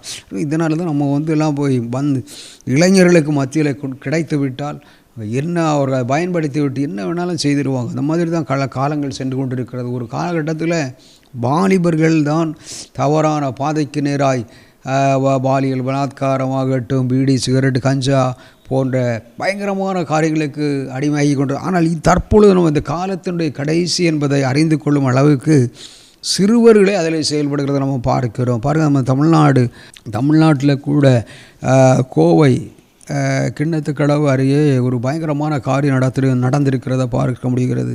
வாலிபரை கத்தியால் குத்தி கொன்று வீடியோ வெளியிட்ட சிறுவன். அப்போ சிறுவர்கள் வாலிபர்கள். முன்னாடி வாலிபர்கள் தான் இதை செய்வார்கள். ஆனால் இப்போ வாலிபர்களையே சிறுவர்கள் கத்தியாலே குத்தி கொன்று வீடியோவை வெளியிடுற அளவுக்கு பாருங்கள், நண்பருடன் சேர்ந்து வெறிச்செயல் எல்லாம் பார்த்திங்கன்னா பயங்கரமான. அந்த பெயரை சொல்ல விரும்பவில்லை. ஆனால் இந்த சிறுவன் ரட்சிக்கப்பட்டிருப்பானால் நிச்சயமாக இந்த காரியத்திற்கு அவன் உள்பட்டிருக்க மாட்டான். ஆகையினாலே தான் சிறுவர்களுக்கு கட்டாயம் சிறுவர் ஊழியம் அல்லது சண்டே ஸ்கூல் அல்லது VBS, இந்த வெக்கேஷனல் பைபிள், இதெல்லாம் ரொம்ப முக்கியமான ஒன்று. அதே போல் யூத்து கேம்ப், வாலிபர் முகாம், வாலிபர் கேம்பு, வாலிபர்களுக்காக நடத்தப்படுகிற இந்த கூட்டங்களாக இருந்தாலும் மிக மிக அவசியமாக இருக்கிறது. ஆகையினால் இதெல்லாம் நம்ம பார்க்கும் பொழுது இதெல்லாம் அந்த இரவில் உண்டாகிற பயங்கரங்கள். சத்துருவானவன் பின்னணியத்திலிருந்து உயிர் வலியை வாங்குவதற்காக செய்கின்ற காரியங்கள். இதில் அந்த காரியங்களுக்கு நம்ம ஜெபிக்க வேண்டும். தொடர்ந்து கன்னியாகுமரி முனைக்காக, தொடர்ந்து மீன்பிடி துறைமுகத்திற்காக நம்ம ஜெபிக்க வேண்டிய நம்ம விழுந்த கடமையாக இருக்கிறது. நம்ம அதனுடைய அருகாமையில் ஊழியம் செய்து கொண்டு வருகிறபடியினால் கன்னியாகுமரியை மையமாய் வைத்து இந்தியா முழுவதிலும் என்னுடைய ஊழியம் நடைபெற்று கொண்டு நடத்தக்க கிருபை தந்து வழி நடத்தி கொண்டிருக்கிறார். கண்டுபிடித்துடைய நாம் மகிமைப்படட்டும். இந்த நாளில் கூட தொடர்ந்து நீங்கள் ஆமென் செய்து நம்ம இப்பொழுது என்ன செய்ய போகிறோம் என்றால் இந்த காரியங்கள் எல்லாம் மனது ஏன் இவைகளெல்லாம் சொன்னேன். இப்போ நம்ம ஜெபிக்கிறதுனால நிறைய மாற்றங்களை செய்து கொண்டு வருகிறார் என்பதில் எந்த விதமான ஒரு மாற்று கருத்துகளும் இல்லை. ஆகையினாலே இந்த வளைகுடா போர் தொடர்ந்து நடக்காதபடிக்கு நம்ம ஜெபிக்க குறைந்து விடும். ஜெபம் குறைந்து விட்டால் பிரச்சனைகள், போராட்டங்கள் அதிகரித்து விடும். அதை போன்று தான் கொள்ளை நோய், அதுவும் ஆண்டவர் சற்று குறைத்து இருக்கிறபடியினால் அவைகளுக்கு நம்ம அதிகமாக ஜெபிக்காமல் தொடர்ந்த நாளில் கூட இந்த நிலநடுக்கத்திலிருந்து மக்கள் விடுதலையாக்கப்படுவதற்காக, பாதிக்கப்பட்ட மக்கள் விடுதலையாக்கப்பட, போதைப் பொருள் பயன்படுத்துகிறவர்கள் மனம் திரும்ப, அதே போல் இந்த சிறுவர்கள் கொலை வெறி ஆவிகள் இயேசுடைய 10 கட்டளை கொலை செய்யாதிருப்பாயாக நாளிலும் கூட. ஆகினாலே தான் இந்த இரவில் உண்டாகின்ற பயங்கரம் என்று சங்கீதத்தில் நம்ம ஆண்டவர் என்ன செய்கிறார் எழுதியிருக்கிறார். இரவில் உண்டாகும் பயங்கரம் என்று எழுதப்பட்டிருக்கிறது. சங்கீதம் 91:5 இந்த வசனத்தை வாசித்து பாருங்கள். இரவில் உண்டாகும் பகலில் உண்டாகும் என்று எழுதப்படவில்லை. ஆகையினாலே தான் இரவிலே தான் வேத பண்டிதர்கள் சொல்கிறார்கள், மிக 10 மணியிலிருந்து வாரத்தில் ஒரு நாள் கூட நம்ம இரவில் 10 மணியிலிருந்து ஒரு மணி அல்லது 2 மணி வரை ஒரு 4 மணி நேரம் ஜெபித்தால் இந்த ஒரு ஆசீர்வாதமாக இருக்கும். ஆகையினாலே நீங்கள் நம்ம தொடர்ந்து நம்ம ஜெபிக்கலாம். கர்த்தர் நம்ம இந்த நாளிலே வழி நடத்துவோம். நன்றி தகப்பனே, ஒரு விஷயம் இந்த நாளிலும் ஆண்டவரே ஏராளமான காரியங்களை நாங்கள் அறிந்து கொள்ளும் அளவுக்கு நீங்கள் அப்பா எங்களுக்கு கிருபை தந்ததற்காக தகப்பனே கோடான கோடி நன்றிகள் அப்பா.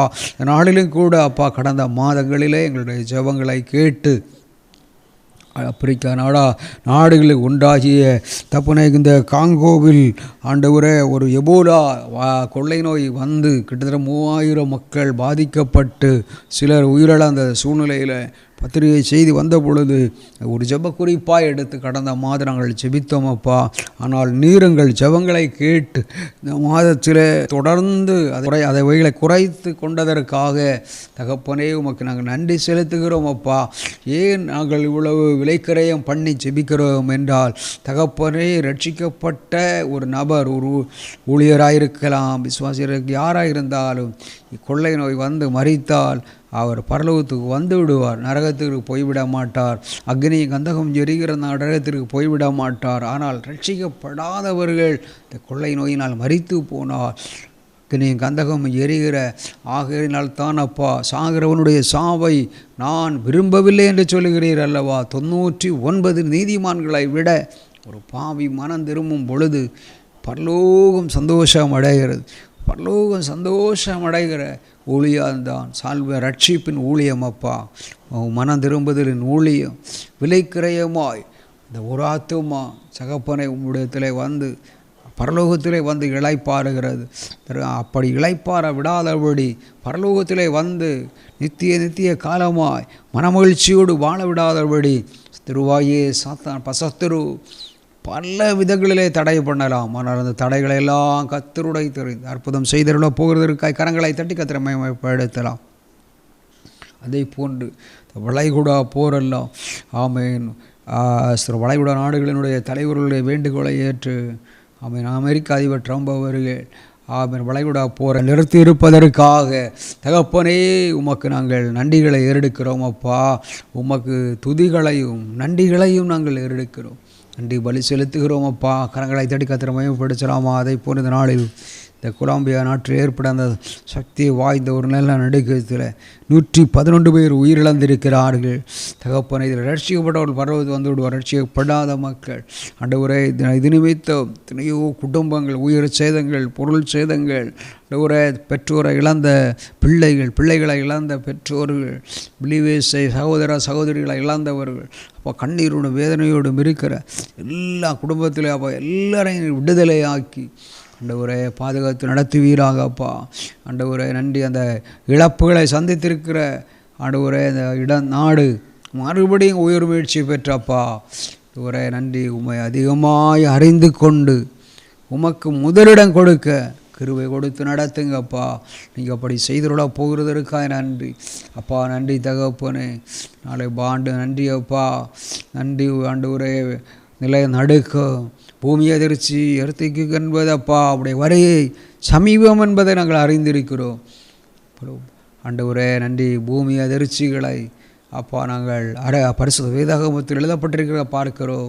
வருகை மிகவும் சமீபமாக இருக்கிறபடினால் இவைகளெல்லாம் நடக்கும் பொழுது இயேசு சீக்கிரமாக வரப்போகிறார் என்பதை நாங்கள் அறிந்து கொண்டு அப்பா இன்னும் நாங்கள் பலனடைந்து உமக்காய் ஆண்டவரே பரிசுத்தமாய் வாழ, சாட்சியாய் வாழ, ஊழியம் செய்ய, அக்கறை அபிஷேக வல்லமையோடு ஊழியம் செய்ய கிருபை இந்த வழி நடத்துங்கப்பா.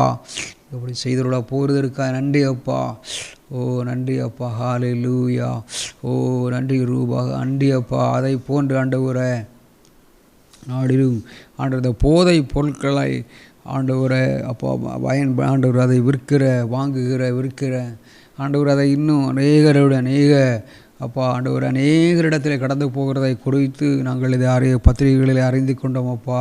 கேரளா மாநிலத்தை சார்ந்த ஆண்டவரே சில ஆசிரியர்கள் அப்பா மாணவிகளுக்கு ஆண்டவர் அதை கொடுத்ததுனாலே மாணவர்களுக்கு சப்ளை செய்ததை அறிந்தோம். சூழ்நிலைகள் இப்படிப்பட்ட சூழ்நிலைகள் எல்லாம் மாற்றப்பட வேண்டும் அப்பா. இப்படிப்பட்ட மனநிலையில் இருக்கிறதான எல்லாரும் ரட்சிக்கப்பட்டு உடைய பிள்ளைகளாக மாற கிருபை தந்து வழி நடத்துங்கப்பா. ஆண்டவரே போதைகள் சாராயத்தை நாடி நம்பி அதை பின்னாலே போல் வேதனைகள் பெருகும் என்று எழுதப்பட்டிருக்கிறதப்பா நீதிமொழிகளில் சாலமனாலே. ஆகினாலே தானப்பா போதை பொருட்களை நாடி அதற்கு பின்னாலே போகிறவர்களுடைய வாழ்க்கை மிகவும் மோசமாய் மாறிவிடும் என்று எழுதப்பட்டிருக்கிறதல்லவா. அவர்கள் ரட்சிக்கப்பட்டு பரலோகத்தில் வர வேண்டும் அப்பா. இந்த போதை பொருட்களை ஆண்டவர் பயன்படுத்துகிற ஆண்டவர் எல்லாரும் ரட்சிக்கப்பட்டவுடைய பிள்ளைகளாய் மாற கிருபை வழி நடத்துங்கப்பா. அதை போன்று சென்னையில் 4 கோடி உயரக கஞ்சா மலேசியாவில் ஒரு வாலிபர் மூலம் கொண்டு வரப்பட்டதை பிடித்திருக்கிறார்கள். இதெல்லாம் பிடிக்கப்படாவிட்டால் இதெல்லாம் மறைமுகமாய் யாரிடத்திலோ கடந்து போகுமானால் அதை பயன்படுத்தினால் அவர்கள் மனநிலை இழந்து என்ன வேண்டுமானாலும் செய்து அப்படிப்பட்ட சுய நினைவை இழக்க வைக்கும் அளவுக்கு பயங்கரமான ஒரு உயர் ரக போதைகள் என்று அதிகமான அப்போ வீரியம் நிறைந்த போதைகள் இவெல்லாம் தடுத்து நிறுத்தப்பட்டு மனிதர்களுடைய கைகளை வந்து கிடைக்காதபடி தடுத்து நிறுத்துவீராக. நீர் அப்படி செய்துள்ள போகிறதற்காய் கோடி நன்றிகளை. பதை போன்ற இந்த நாளிலும் தகப்பனே ஒரு வாலிபர் ஆண்டவர் இந்த ஒரு சிறுவன் ஒரு வாலிபரை ஆண்டவர் நண்பர்களோடு இணைந்து கத்தியாலை குத்தி கொண்ட ஒரு சம்பவத்தை நாங்கள் கோவை மாவட்டத்தில் அப்பா அந்த நடந்த சம்பவத்தை குறித்து அறிந்தோம் அப்பா. ஆண்டவரே இப்போ இந்த நாட்களில் சிறுவர்கள் கூட கொலை 10 கட்டளைகளில் 1 கொலை செய்யாதிருப்பாயாக. இந்த கட்டளைகள் எல்லாருக்கும் போக வேண்டும் அப்பா. எல்லா வீடுகளுக்கும் பரிசுத்த வேதாகமத்தில் எழுதப்பட்டிருக்கின்ற அந்த கட்டளைகள் 10 கற்பனைகள் அப்பா கடந்து சென்று அப்பா செல்லுமானால் இப்படிப்பட்ட காரியங்களை இவர்கள் செய்வதிலிருந்து இயேசுவை சொல்லி சிறு வயதிலிருந்து இவைகளை கற்றுக் கொடுக்கும் பொழுது அப்பா நன்றி ஆண்டவரே.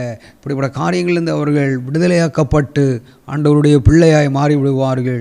தகப்பனே தொடர்ந்து இப்படிப்பட்ட காரியங்கள் தமிழ்நாட்டில் நடக்காதபடிக்கு தமிழ்நாட்டையும் இந்தியாவையும் முழுமையாய் வேலி அடைத்து உலக நாடுகள் முழுவதையும் பாதுகாத்து வழி நடத்தி இப்படிப்பட்ட காரியங்கள் இருந்தப்பா கொலை வெறி ஆவிகளுக்கு தகப்பனே நன்றி அப்பா. நீர் பின்னணியத்திலிருந்து செயல்படுகிற இரவில் உண்டாகின்ற பயங்கரங்களுக்கு நீங்களாகி பாதுகாத்து வழி நடத்தி அற்புதமான ஒரு சாட்சியை நிறுத்துவீராக. நீர் அப்படி செய்துள்ள போகிறதற்காக நன்றி அப்பா. இதை போன்ற நாட்களிலும் மீன்வளத்துறைக்காக தகப்பனே கன்னியாகுமரிக்காக நாங்கள் செபிக்கிறாப்பா. மீன்பிடி துறைமுகத்தில் ஏராளமான மக்கள் தொழில் செய்து கொண்டு வருகின்றார்களே. எல்லா போட்டுகளும் பாதுகாக்கப்பட்டு ஆசீர்வதிக்கப்படுவதும் படட்டும் அப்பா. ரட்சிக்கப்படாத மக்கள் ரட்சிக்கப்படட்டும். அதே போல் கன்னியாகுமரி வந்து போகிறதில் ரட்சிக்கப்படாத எல்லா மக்களையும் ரட்சித்து நம்முடைய பிள்ளைகளாய் மாற்றுங்க. நீங்கள் அப்படி செய்துள்ள போகிறதற்காய் கோடான கோடி நன்றிகள் அப்போ. இந்த ஊழியங்களுக்கு காரணமாக இருக்கிற தகப்பனே நன்றி அப்பா. எங்களை அப்பா உம்முடைய கரங்களிலே தந்து செபிக்கிறோம் அப்பா. தாழ்வில் நினைத்தவரை துதியுங்கள், அவர் கிருபை என்றென்றும் உள்ளது என்ற வசனத்தின்படி அப்பா ஒரு விசை அப்பா இந்த ஜெப நேரத்தில் நன்றி அப்பா. நன்றி ரூமான ஆண்டவர் அத்தனை ஜெப விண்ணப்பங்களை இணைத்து ஒரு 5 நிமிடம் நம்ம ஜெபிக்கலாம். தேங்க்யூ நன்றி அப்பா. ஒரு விசை அப்பா ஜெபத்தை கேட்கின்றவரே, கடந்த மாதத்தில் ஜெபத்தை கேட்டு ஆண்டவரே நன்றி எபோலா என்று காங்கோ நாட்டில் எபோலா கொள்ளை நோயை குறைத்து தந்தீரே, அதற்காய் கோடி நன்றிகளப்பா. அதை போன்று கூட போர் நிறுத்தப்பட்டிருக்கின்றது, அதற்காக நன்றி செலுத்துகிறோம் அப்பா. நாளிலும் அப்பா கொலம்பியா நாட்டிலே ஏற்பட்ட நிலநடுக்கத்தின் மூலமாக ஆண்டவரே 111 பேர் உயிரிழந்ததாக பத்திரிகை செய்தி வந்திருக்கிறது அல்லவா தகப்பனே. அதை தொடர்ந்து போதை பொருட்களை தகப்பனை பயன்படுத்துகிறவர்கள் எல்லாம் ரட்சிக்கப்படும் மனம் திரும்பி அப்பா பரிசுத்த வேதாகமத்தை சுமக்கிறவர்களாய் மாற்றுங்க ஆண்டவரே. நீர் அப்படி செய்துள்ள போகிறதற்காய் கோடி நன்றிகளப்பா. அதை போன்று கொலை வெறி ஆவிகள் தகப்பனை ஆண்டவரை கன்னியாகுமரி மாவட்டம் தமிழ்நாடு இந்தியாவை முழுமையாக விலகி போக பண்ணுங்கப்பா. கொலை செய்யாதிருப்பாய் அந்த வாக்குத்தத்தம் இளைஞர்கள் மத்தியில், சிறுவர்கள் மத்தியில் தீவிரமாய் ஊடுருவி சொல்ல எல்லா வீடுகளிலும் அப்பா ஆண்டவர் எல்லாருக்கும் அந்த தேவன் மோசையின் மூலமாக கொடுக்கப்பட்ட 10 கற்பனைகளை கற்றுக்கொண்டு செயல்பட கிருபை கொடுத்து நடத்துங்கப்பா. நீ அப்படி செய்துள்ள போகிறதற்காய் கோடான கோடி நன்றிகளப்பா. தகப்பனை ஒரு விசை அப்பா உம்முடைய கரங்களில் எங்களை தந்து ஜெபிக்கிறோம். ஒரு ரோகேனாபா ஆமேனப்பா. ஓ கர்த்தருடைய நன்றி. ஒவ்வொரு விண்ணப்பங்கள் மேலும் உம்முடைய வல்லமை இறங்கி இருக்கிறதற்காய் வல்லமை வெளிப்பட்டு நன்றியப்பா. ஆண்டி ஆபத்து காலத்தில் நோக்கி கூப்பிடு, நான் உன்னை விடுவிப்பேன், நீ என்னை மகிமைப்படுத்துவான். ஒரே நன்றியப்பா. உம்மை மகிமைப்படுத்துகிற ஜெபமாய் இரவில் உண்டாகின்ற பயங்கரங்களை தடுத்து நிறுத்துகின்றவர்களாய் தகப்பன் ரட்சிக்கப்பட்ட எல்லா ஊழியர்களும் திறப்பிலே நின்று சுவரை அடைக்கத்தக்கதாக இரவு பகலாய் விழித்திருந்து ஜெபிக்கத்தக்கதாக ஆமேனப்பா நீர் கிருபையிலிருந்து வழி நடத்துவீராக.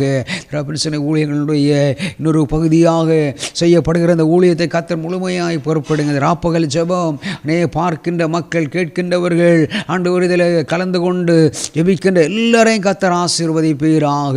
நாளிலும் ஆண்டவரே நீர் அப்படி செய்துள்ள போகிறதற்கு நன்றி அப்பா. இடங்கொண்டு பெருகட்டும் அப்பா. ஆண்டவர் நன்றி அப்பா.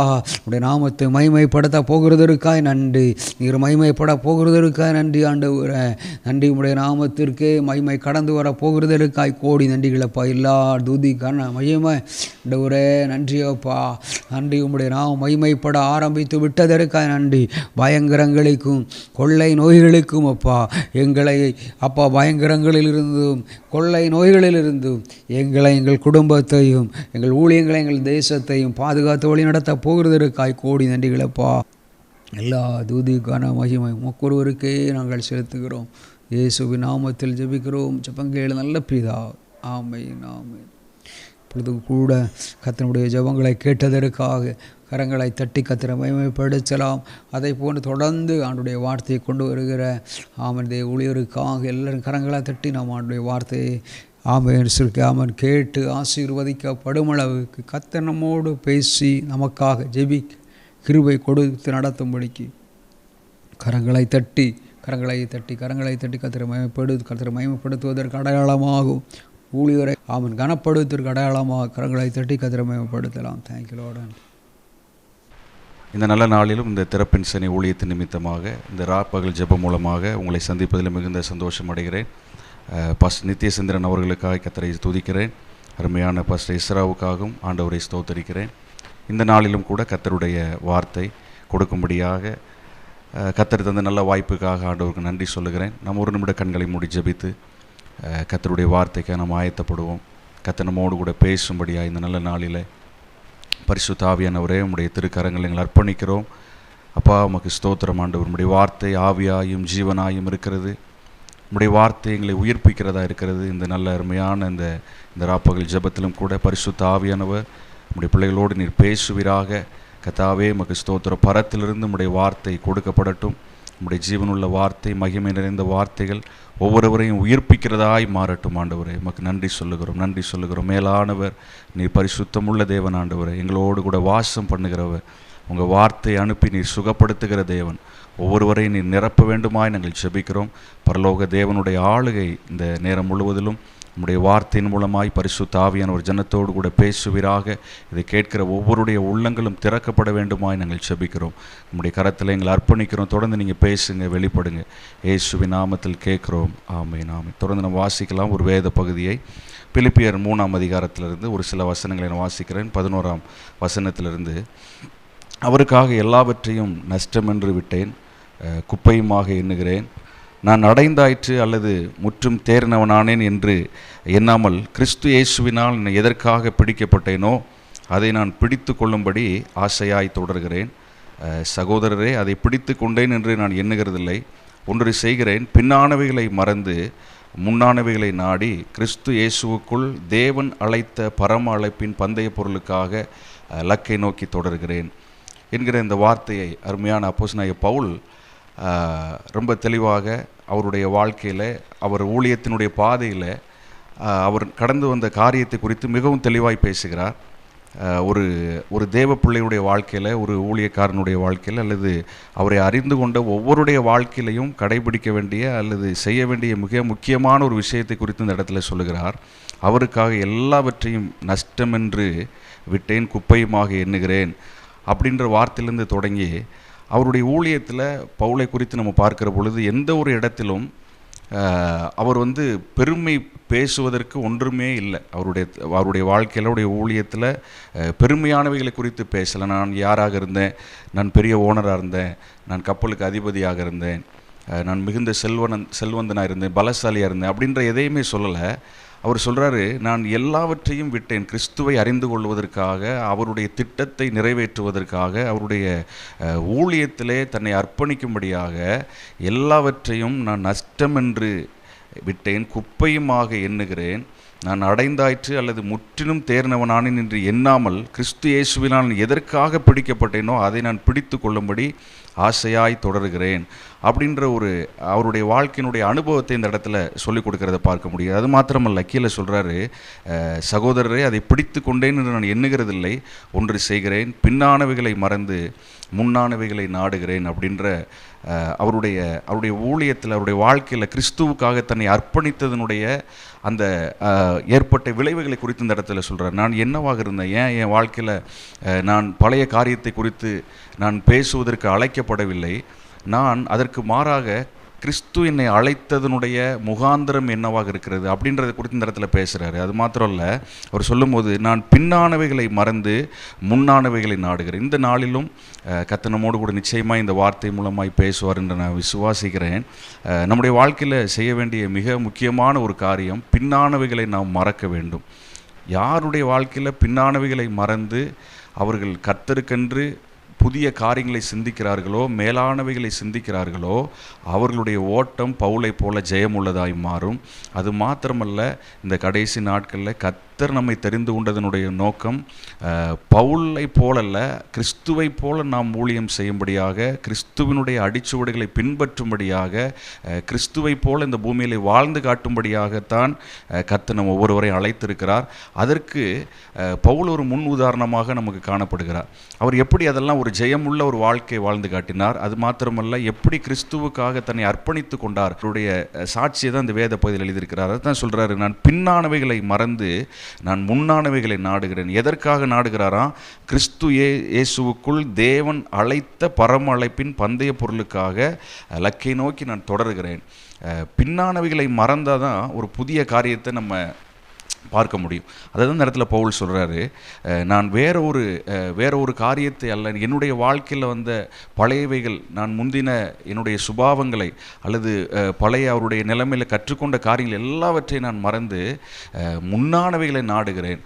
தேவ பிள்ளைகள் ஒவ்வொருவரும் செய்ய வேண்டிய மிக மிக முக்கியமான ஒரு விஷயம், பழையவைகளை நான் மறக்க வேண்டும். பழைய நம் நடந்து வந்த பாவ சிற்றின்பமான காரியங்களை, உலக காரியங்களை, என்னுடைய பெருமைகளை, நமக்குள்ள இருக்கிற தேவையில்லாத குணங்களை நம்ம என்னைக்கு விட ஆரம்பிக்கிறோமோ அப்போதான் நான் புதிய ஒரு காரியத்தை நாட முடியும். இது பவுலுடைய வாழ்க்கையில் உள்ள அனுபவத்தை தான் அந்த இடத்துல பேசுகிறார்.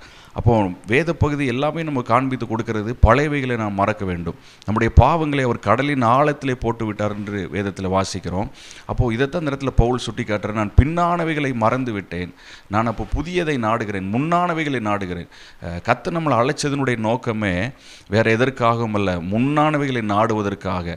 நமக்கு முன்னாடி இருக்கிற ஒரு பெரிய ஒரு திட்டத்தை, பெரிய ஒரு ஆசீர்வாதத்தை, பெரிய ஒரு சுதந்திரத்தை கர்த்தர் நமக்காக வைத்திருக்கிறதான அந்த ஒரு தேவ பலனை நான் நாட வேண்டும். அதற்காகத்தான் கர்த்தர் நமக்கு சொல்லுகிறார், பின்னானவைகளை நான் மறக்க வேண்டும், முன்னானவைகளை நாட வேண்டும். பலருடைய வாழ்க்கையை நம்ம கவனித்து பார்க்கும்போது எத்தனையோ வருஷங்களுக்கு முன்னாடி உள்ள பகைகள், யாரோ பேசின கோபமான வார்த்தைகள், யாரோ பேசினதான எரிச்சலான காரியங்கள், யாரோ நம்மளை குறித்து பேசின குறையான விஷயங்கள் எல்லாம் சில பேர் அப்படியே மைண்டுக்குள்ளே பல வருஷமாக உள்ளதை வச்சுருப்பாங்க.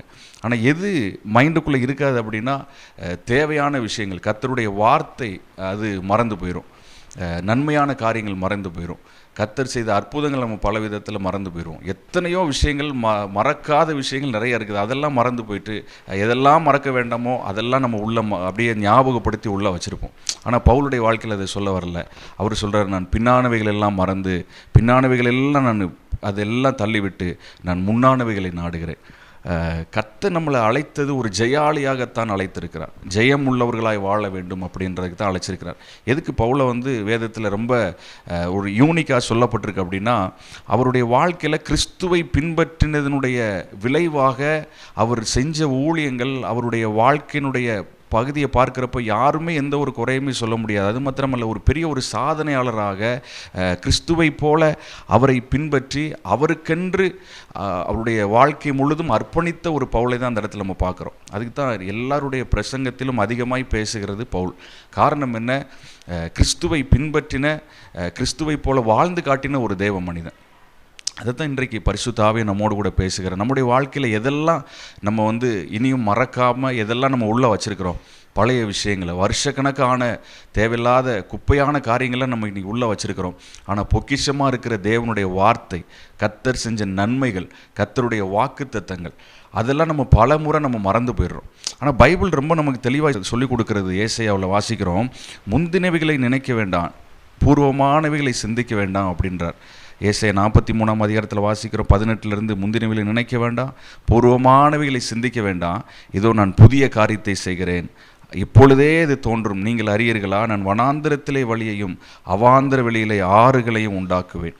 ஆண்டோடைய வார்த்தை ரொம்ப தெளிவாக சொல்லப்பட்டிருக்கிறது. முந்தினவைகளை நினைக்க வேண்டாம். இப்போ ஏன் நம்முடைய வாழ்க்கையில் ஒரு புதிய காரியம் இனி துவங்காமல் இருக்குது அப்படின்னா வேறு ஒன்றும் கிடையாது. நம்ம முந்தினவைகளை நினைத்து நினைத்து நடந்து பழைய விஷயங்களை, தேவையில்லாத குப்பையான விஷயங்கள் எல்லாம் நம்ம என்ன பண்ணிட்டு இருக்கிறோம், உள்ளே நிறையா ஸ்டோர் பண்ணி வச்சுருக்கிறோம். ஒரு பாத்திரம் காலியாக இருந்துச்சு அப்படின்னா அதில் எதை வேணாலும் நிரப்பலாம். ஆனால் எப்பொழுது நிரம்பி இருந்துச்சு அப்படின்னா அதில் நம்ம என்ன செய்ய முடியாது, ஒன்றுமே நம்ம திருப்பி அதில் நிரப்ப முடியாது. அந்த பாத்திரம் காலியானால் மாத்திரம்தான் அடுத்த ஒரு காரியத்தை, புதிய விஷயத்தை அதுக்குள்ளே நம்ம உள்ள நிரப்ப முடியும். அதே போல் இன்றைக்கு நம்முடைய இருதயத்துக்குள்ள பலவிதமான அழுக்கான விஷயங்கள், குப்பையான காரியங்கள், மனுஷனுடைய வீணான பேச்சுக்கள், உலகத்தில் உள்ள காரியத்தெல்லாம் நம்ம உள்ள ஸ்டோர் பண்ணி வைக்கிறோம்.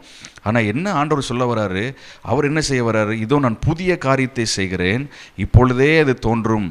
எப்போ அது தோன்றும் அப்படின்னா, நான் முந்தினவைகளை நினைக்காமல் இருக்கிற பொழுது, தேவையில்லாத பிந்தின விஷயங்களை, பூர்வமான காரியங்களை குறித்து நான் அவைகளை சிந்திக்காமல் இருக்கிற பொழுது, அவைகளெல்லாம் மறந்து நான் புதிய காரியத்துக்கு என்னுடைய இருதயத்தை ஆயத்தப்படுத்துகிற பொழுது, அதை புதிய விஷயத்திற்காக நான் காலியான ஒரு பாத்திரமாய் வைக்கிற பொழுது, அதில் கண்டிப்பாக ஆண்டவர் என்ன செய்வார்னா புதிய காரியத்தை செய்வார்.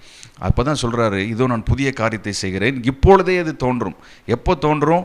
அந்த பாத்திரம் காலியாகிற பொழுது, பழையவைகள் எல்லாம் நான் எடுத்து அதெல்லாம் அழித்து அதெல்லாம் நம்ம சுட்டரிக்கிற பொழுது, பழைய விஷயங்கள் எல்லாம் நம்ம எடுத்து போடுகிற பொழுது, நமக்குள்ளே கர்த்தர் நிச்சயமாக ஒரு புதிய காரியத்தை அவர் செய்ய போதுமானவராக இருக்கிறார். இன்றைக்கும் நம்முடைய வாழ்க்கையில் இதை பார்த்து கொண்டிருக்கிற, இதை கேட்டு கொண்டிருக்கிற ஒவ்வொருடைய வாழ்க்கையிலையும் நிச்சயமாக ஆண்டவர் புதிய காரியத்தை செய்வார். நம்முடைய ஆண்டவர் அவர் புதிய பூமியையும் புதிய வானத்தையும் அவர் உருவாக்குவார் அப்படின்னு சொன்னால், நம்முடைய வாழ்க்கையிலையும் அவர் புதிய காரியத்தை செய்வதற்கு அவர் போதுமானவராக இருக்கிறார். நம்ம அதை விசுவாசிக்கணும். முதல்ல குப்பைகளை நம்ம உள்ளே வைக்க அது என்ன ஆகும்? அது கடைசியில் செல்லரித்து போன கதையாய் மாறிவிடும். நம்முடைய இருதயத்தை அரித்து விடும். நம்முடைய இருதயத்தை இது காயப்படுத்தும். நம்முடைய இருதயத்துக்குள்ள கசப்புகளை கொண்டு வரும். பழைய காரியங்கள் நம்முடைய வாழ்க்கையில் எந்த விதத்திலும் அது ஆசீர்வாதத்தை கொண்டு வராது. நன்மையானவைகளை நம்ம நினைத்து பார்க்க வேண்டும். தீமையானவைகளை, மற்றவர்கள் செய்த துரோகத்தை, மற்றவர்கள் பேசின வீணான வார்த்தைகளை, அதெல்லாம் நம்ம எடுத்து, அதெல்லாம் கிறிஸ்து உங்களுக்கு மன்னித்தது போல நீங்களும் ஒருவருக்கொருவர் மன்னியுங்கள் என்று வேதம் சொல்லுகிறது. காரணம் என்ன? நம்ம அதெல்லாம் உள்ள வச்சிருக்கிறப்ப நம்முடைய வாழ்க்கையில் புதிய ஆசீர்வாதத்தை பார்க்க முடியாது, புதிய நன்மைகளை பார்க்க முடியாது. அதனால தான் ஆண்டவர் ரொம்ப தெளிவாக சொல்கிறார், நீ முந்தினவைகளை நினைக்க வேண்டாம், பூர்வமானவைகளை சிந்திக்க வேண்டாம். அதைத்தான் அந்த இடத்துல பவுலும் அதை ரொம்ப தெளிவாக உணர்ந்து அதை சொல்கிறாரு. என்ன சொல்கிறாரு? நான் பின்னானவைகளை மறந்து முன்னானவைகளை நாடுகிறேன். அப்போது இதோ ஒரு பெரிய ஒரு எக்ஸ்பீரியன்ஸ். ஆவிக்குரிய வாழ்க்கையில் நம்ம கற்றுக்கொள்ள வேண்டிய சின்ன சின்ன விஷயங்களை தான் நம்ம தவறுகிறோம். இதெல்லாம் ரொம்ப பேசிக்கான ஒரு சத்தியமாக இருந்தாலும் கூட, இதுதான் நம்முடைய ஆசீர்வாதத்தை கெடுக்கிற, நம்முடைய சுதந்திர காரியத்தை, நம்ம சுதந்திரிக்க வேண்டிய விஷயத்தை சுதந்திரிக்க விடாமல் பண்ணக்கூடிய விஷயங்கள் தான் இவைகள் எல்லாமே. அது ஆபிரகாமுடைய வாழ்க்கையில் நீங்கள் சிந்திச்சு பார்த்தீங்கன்னா ஒரு விஷயம் தெரியும். அவர் 25 வருஷமாக அவங்க காத்திருக்கிறாங்க. காரணம் என்ன? குழந்தை இல்லாமல் எத்தனையோ பேர் ஏளனமாக பேசியிருப்பாங்க இல்லையா? பல முறை அவரை குறித்து அவருக்கே பல விதத்தில் மனைவி சொல்லியிருப்பாங்க, அக்கம் பக்கத்தில் உள்ளவங்க சொல்லியிருப்பாங்க, எத்தனையோ பேர்கள் சொல்லியிருப்பாங்க. விசுவாசத்தினுடைய தகப்பன், திரளான ஜாதிகளுக்கு தகப்பன் என்று சொல்லக்கூடிய அர்த்தத்தை உடைய பேரில் வச்சுட்டு உனக்கு இன்னும் குழந்தை இல்லைன்னு சொல்லி எத்தனையோ பேர் சொல்லியிருப்பாங்க. ஆனால் அதெல்லாம் குறித்து மைண்டில் வைக்காமல் அவர் விசுவாசத்தில் வல்லவனானார் என்று வேதம் சொல்லுகிறது. ரோமர் 4ஆம் அதிகாரத்தில் வாசிக்கிறோம், அவர் விசுவாசத்தில் பலவீனமாக அல்ல, விசுவாசத்தில் வல்லமையுள்ள மனுஷனாக மாறினார். அப்போ தேவையில்லாத குறித்து அவர் சிந்திக்கலை. மற்றவங்க பேசுறது, உலகம் பேசுறது, மனுஷன் பேசுறது, பிசாசு பேசுறது, அப்படித்தான் இருக்கும். நெகட்டிவ், தேவையில்லாத நெகட்டிவை உள்ளே கொண்டு வரல, அதற்கு மாறாக தேவனுடைய விசுவாசத்தை அந்த இடத்துல பேசுகிறார். அப்போ இன்றைக்கி நமக்கு தேவை பழையவைகளை பேசுவது கிடையாது. உலகம் ஒன்று சொல்லி கொடுக்குது, உலகத்தில் கண்ணுனால் பார்க்கறது, காதால் கேட்கறது, மற்றவங்க சொல்கிறது எல்லாம் நம்ம அக்செப்ட் பண்ணி உள்ளே வச்சுக்கிறோம். இவைகள் எல்லாமே நம்மை சீரழித்து போடக்கூடிய காரியங்கள். இது எல்லாமே நம்மளை கெடுத்து போடக்கூடிய காரியங்கள். எதை கெடுக்கும்? நம்முடைய பிளெஸ்ஸிங்கை கெடுக்கும், நம்முடைய சுதந்திரத்தை கெடுத்து விடும், நம்முடைய நன்மைகளை கெடுத்து விடும், நம்முடைய ஆரோக்கியத்தை கெடுத்து விடும் பழைய காரியங்கள் எல்லாம். அதான் அந்த இடத்துல ஆபிரகாம் சொல்லும்போது சொல்கிறார், அவன் விசுவாசத்தில் வல்லவனானான். எதையுமே குறித்து சாராளுடைய கற்பம் செத்து போனதையும் தான் வயது முதிர்ந்ததையும் குறித்து அவன் எண்ணாதிருந்தான் என்று பைபிள் சொல்லுகிறது. ரொம்ப தெளிவாக சொல்லுது. அப்போ இன்றைக்கி நம்ம ஒரு விஷயத்தை நம்ம நல்லா நீங்கள் உணர வேண்டிய, ஒவ்வொருவரும் நம்ம உணர வேண்டிய மிக முக்கியமான ஒரு காரியம் இருக்குது. தேவன் வாக்குத்தத்தம் பண்ணினதை நிறைவேற்ற வல்லவராக இருக்கிறார் என்று முழு நிச்சயமாய் நம்பி தேவனை மகிமைப்படுத்தி கொண்டிருக்கிற ஒரு விசுவாச வாழ்க்கை நமக்கு இன்றைக்கி தேவை. அவன் விசுவாசத்தில் வல்லவனானார் என்று அழகாய் சொல்லப்பட்டிருக்கிறது. அப்போ இன்றைக்கி நம்ம எதை நம்ம அப்ளை பண்ணிகிட்டு இருக்கிறோம், எதை நம்ம பேசிகிட்டு இருக்கிறோம்? யாரோ ஒருவர் என்றைக்கோ ஒன்று சொன்னதை, எங்கேயோ ஒருத்தவங்க பேசுனதெல்லாம் நம்ம என்ன பண்ணிகிட்டு இருக்கிறோம்? மறுபடியும் அதை குறித்து பேசிக்கிட்டு இருக்கிறோம். ஆனால் இங்கே பாருங்கள், அவ்வளோ வயது முதிர்ந்தும் அத்தனை வருஷங்கள் ஆகியும் கூட ஆபிரகாம் எதைத்தான் பேசுகிறார்? தேவன் வாக்குத்தத்தம் பண்ணினதை நிறைவேற்ற வல்லவராக இருக்கிறார் என்று முழு நிச்சயமாய் நம்பி தேவனை மகிமைப்படுத்தி விசுவாசத்தில் வல்லவனானான். இன்றைக்கு நம்முடைய வாழ்க்கையில் ஏன் நம்மளை ஆண்டவரை நம்ம இன்றைக்கும் ஆண்டவரை விசுவாசிக்க முடியல, அவருடைய நன்மையை நம்ம ருசி பார்க்க முடியல? பல வருஷங்களாக பல ஜபங்களுக்கு பதில் கிடைக்காம இருக்கக்கூடிய காரணம் என்ன தெரியுமா? நம்ம பழைய காரியத்தை நம்ம உள்ள சுமந்து கொண்டிருக்கிறதுனால தான், தேவையில்லாத விஷயத்தை நம்ம உள்ள வச்சிட்டு இருக்கிறதுனால தான் கர்த்தருடைய சத்தத்தையும் அவருடைய விருப்பத்தையும் நம்மளால் புரிந்து கொள்ள முடியாத அளவுக்கு நம்முடைய இருதயம் பல காரியத்தினால் நிரப்பப்பட்டிருக்கிறது. உலக மனுஷன் பேசின விஷயத்தை குறித்து நம்ம நிரப்பி வச்சிருக்கிறோம். ஆனால் கர்த்தர் நம்மோடு கூட பேசுகிறவராக இருக்கிறார், அவர் நம்மோடு கூட உரையாடுகிறவராக இருக்கிறார், அவர் நமக்கு காரியங்களை சொல்லிக் கொடுக்கிறவராக இருக்கிறார். பரிசுத்த ஆவியானவர் ரொம்ப ஜென்டிலாக நம்மள்ட்ட எப்பொழுதும் அவர் பேசிக்கொண்டே இருக்கிறவராக இருக்கிறார். ஆனால் நம்ம ஏன் கேட்க முடியலன்னா, நம்ம பல காரியத்தினால, அவிசுவாசத்தினால நம்முடைய இருதயம் நிரப்பப்பட்டிருக்கிறது. பல மனிதர்களுடைய சத்தத்தினால நம்ம நிரப்பப்பட்டிருக்கிறது. பிசாசு பேசுகிற நெகட்டிவான விஷயத்தை நம்ம உள்ளே வச்சிருக்கிறோம். டாக்டர் சொல்லிடுறத நம்ம நம்புகிறோம். அவங்க ஒரு ரிப்போர்ட்டை கொடுத்துட்டாங்கன்னா அந்த ரிப்போர்ட்டை பற்றி நம்ம என்ன செய்கிறோம்? எல்லாட்டையும் எனக்கு இந்த மாதிரி இருக்குது அப்படி சொல்லி ஊரெல்லாம் போய் சொல்லிகிட்டு இருக்கிறோம். அதை உள்ளவே பத்திரமா வச்சுக்கிறோம். ஆனால் இங்கே என்ன பைபிள் என்ன சொல்லப்பட்டிருக்கிறது? அதை குறித்து எண்ணாதிருந்தான்.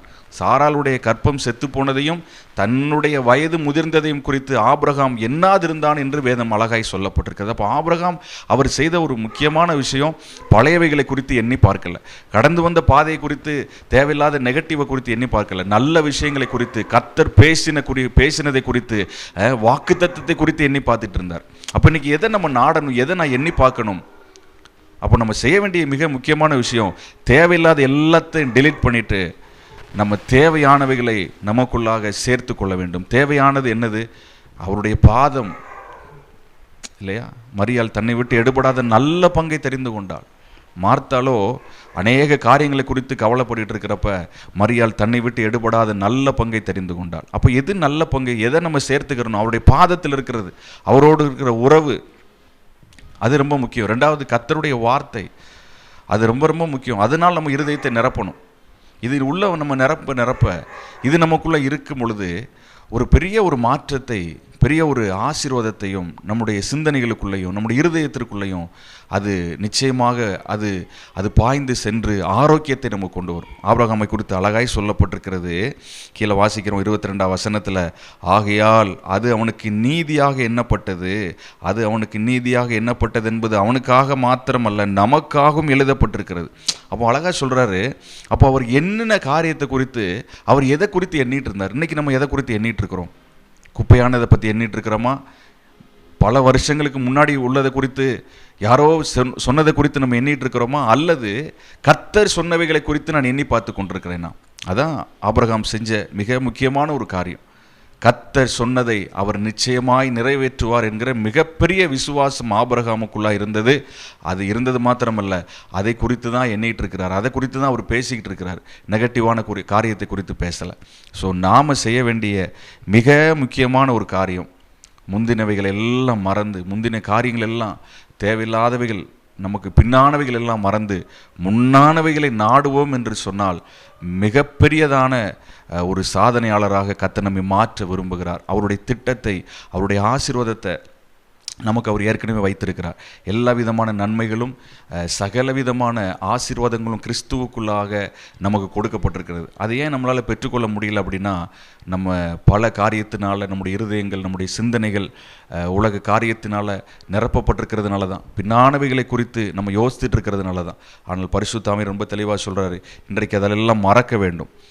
பவுல் சொன்னதை போல, பவுல் தன்னுடைய வாழ்க்கையில் அவர் செஞ்சதை மாத்திரம்தான் அந்த இடத்துல எழுதிட்டு இருக்கிறார். எதெல்லாம் அவருடைய வாழ்க்கையில் கடைபிடித்தாரோ, எதெல்லாம் கிறிஸ்துவுக்குள்ளாக அவர் தன்னை சத்தியத்திற்குள்ளாக அர்ப்பணித்து கொண்டாரோ, எதெல்லாம் அவருடைய வாழ்க்கையில் செய்தாரோ, அதை தான் நிருபங்களாக எழுதி காண்பித்திருக்கிறார். அவருடைய அனுபவத்தை தான் பேசுகிறாரு, சாட்சியை தான் சொல்கிறாரு. பின்னானவைகளை மறந்து முன்னானவைகளை நாடி கிறிஸ்து இயேசுவுக்குள் தேவன் அழைத்த பரம அழைப்பின் பந்தய பொருளுக்காக லக்கை நோக்கி தொடர்கிறேன் அப்படின்ற ஒரு காரியத்தை ஏன் சொல்கிறார் அப்படின்னா, அவருடைய வாழ்க்கையில் அவர் எதை நாடினாரோ, எதை அவர் ஆசைப்பட்டாரோ அவர் அதை அடைந்து கொண்டார் இல்லையா? ஊழியத்தில் மிகப்பெரிய ஒரு பெரிய ஒரு ஆத்தும அறுவடை அவருடைய ஊழிய பாதையில் நடந்தது. காரணம் என்ன? பின்னானவைகள் எல்லாம் மறந்தார். அப்போது இன்றைக்கி நமக்கு ஒரு கேள்வி வரும், எப்படி நான் பின்னானவைகள் எல்லாம் மறக்கிறது? நான் முதல்ல சொன்னேன், பின்னானவைகளை மறக்க வேண்டும் என்று சொன்னால் நம்ம செய்ய வேண்டிய மிக முக்கியமான ஒரு காரியம், தேவனுடைய சமூகத்தில் என்னை நான் அர்ப்பணிக்க வேண்டும். தேவனுடைய சமூகத்தில் நம்ம வார்த்தையினால் என்னை நிரப்ப ஆரம்பிக்கணும். தேவனுடைய சத்தத்தினால் எனக்குள்ளே அது நிரம்ப ஆரம்பிக்கணும். தேவ சத்தம் என் காதுகளில் கேட்கணும். மனுஷ சத்தத்தெல்லாம் கேட்காம தேவ சத்தத்தை காதில் கேட்க ஆரம்பிக்கணும். தேவன் பேசுகிறத நம்ம உணர ஆரம்பிக்கணும். தேவனுடைய வார்த்தையை நம்ம உட்கொள்ள ஆரம்பிக்கணும். அப்போது இந்த ரெண்டு விஷயம் வருகிறப்ப நிச்சயமாக என்ன செஞ்சிடும்? ஆட்டோமேட்டிக்காக அது வெளியே போயிடும். இன்னொரு விஷயத்தை கூட நான் சொல்கிறேன், பவுலுடைய வாழ்க்கையில் தான் அழகாக அதை நம்ம புரிந்து கொள்ள முடியும். பவுல் இந்த இடத்துல சொல்கிறாரு, நான் பின்னானவைகளை மறந்து முன்னானவைகளை நாடி, அப்போ கிறிஸ்து இயேசுவுக்குள் தேவன் அழைத்த பரம அழைப்பின் பந்தய பொருளுக்காக லக்கை நோக்கி தொடர்கிறேன். அப்போ இங்கே ஒரு தொடர்ச்சியை தான் சொல்கிறார், நான் தொடர்கிறேன். அப்போது ஒரு விஷயத்தினால நம்ம புரிந்து கொள்ள வேண்டிய ஒரு பகுதி இருக்குது. பவுல் அதை சொல்லிக் கொடுக்குறாரு, நான் தொடர வேண்டும், நின்று விடலை. ஒரு காரியத்துக்குள்ளே அப்படியே ஸ்டக்காகி நின்றல. அவர் அடுத்தடுத்த புதிய காரியங்களை நாடிக்கொண்டிருக்கிறார். நான் கிறிஸ்துவுக்காக என்ன செய்ய வேண்டும்? ரோமர் 15ஆம் அதிகாரத்தில் நம்ம வாசிக்கிறோம். நீங்கள் எடுத்து வாசித்து பார்த்தீங்கன்னா உங்களுக்கு தெரியும். அதில் சொல்கிறாரு, அந்த ஒரு இடங்களிலே அவருடைய ஊழியத்தை முடித்து, அந்த இடமெல்லாம் பூரணமாயிருச்சு, எல்லா இடத்துக்கும் அறிவிக்கப்பட்டாச்சு. அங்கேயே அவர் இருக்கலை, அடுத்த ஒரு புதிய இடத்தை நாடுகிறார். அடுத்த இடத்துக்கு அவர் நேராக போகிறார். நீங்கள் இடம் எடுத்து வாசிக்கலாம். அந்த ரோமர் 15ஆம் அதிகாரத்தை நீங்கள் வாசித்தீங்கன்னா ரொம்ப அழகாக இதை பற்றி சொல்லப்பட்டிருக்கும். சுவிசேஷம் அறிவிக்கப்படாத இடங்களிலே அவர் சுவிசேஷத்தை அறிவிக்கும்படியாக நான் நாடுகிறேன் அப்படின்ற ஒரு விஷயத்தை பற்றி சொல்லுவார். எல்லா இடத்திலும் சுவிசேஷத்தை பூரணமாய் அறிவித்த முதல், அதான் ரோமர் 15:19 வாசிக்கிறார். இப்படி எருசலேம் துவக்கி சுற்றிலும் இல்லிரிக்கும் தேசம் வரைக்கும் கிறிஸ்துவின் சுவிசேஷத்தை பூரணமாய் பிரசங்கித்திருக்கிறேன்.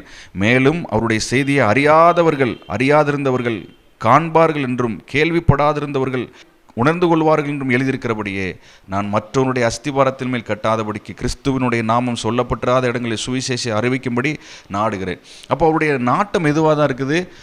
சுவிசேஷத்தை அறிவிக்கும்படி. தனக்கு கொடுக்கப்பட்டிருக்கிற அந்த பணியை அவர் ஒரு இடத்தோட கூட முடிச்சுட்டு அந்த இடத்துல உட்காந்துட்டு பழைய விஷயத்தை குறித்து பழைய ஆட்களையே பார்க்க விரும்பலை. அடுத்து புதிய நபர்களை உருவாக்கணும்.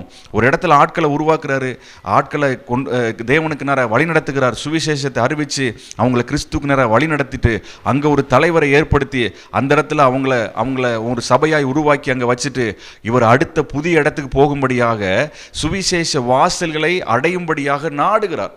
நம்ம என்ன செய்கிறோம்? பல நேரங்கள்லையும் ஒரே ஒரு காரியத்தை நம்ம சிந்திச்சு நம்முடைய வாழ்நாளை செலவழித்து கிறிஸ்துவுக்காக நம்மளால் எதையுமே சாதிக்க முடியாமல் போய்விடுகிறது.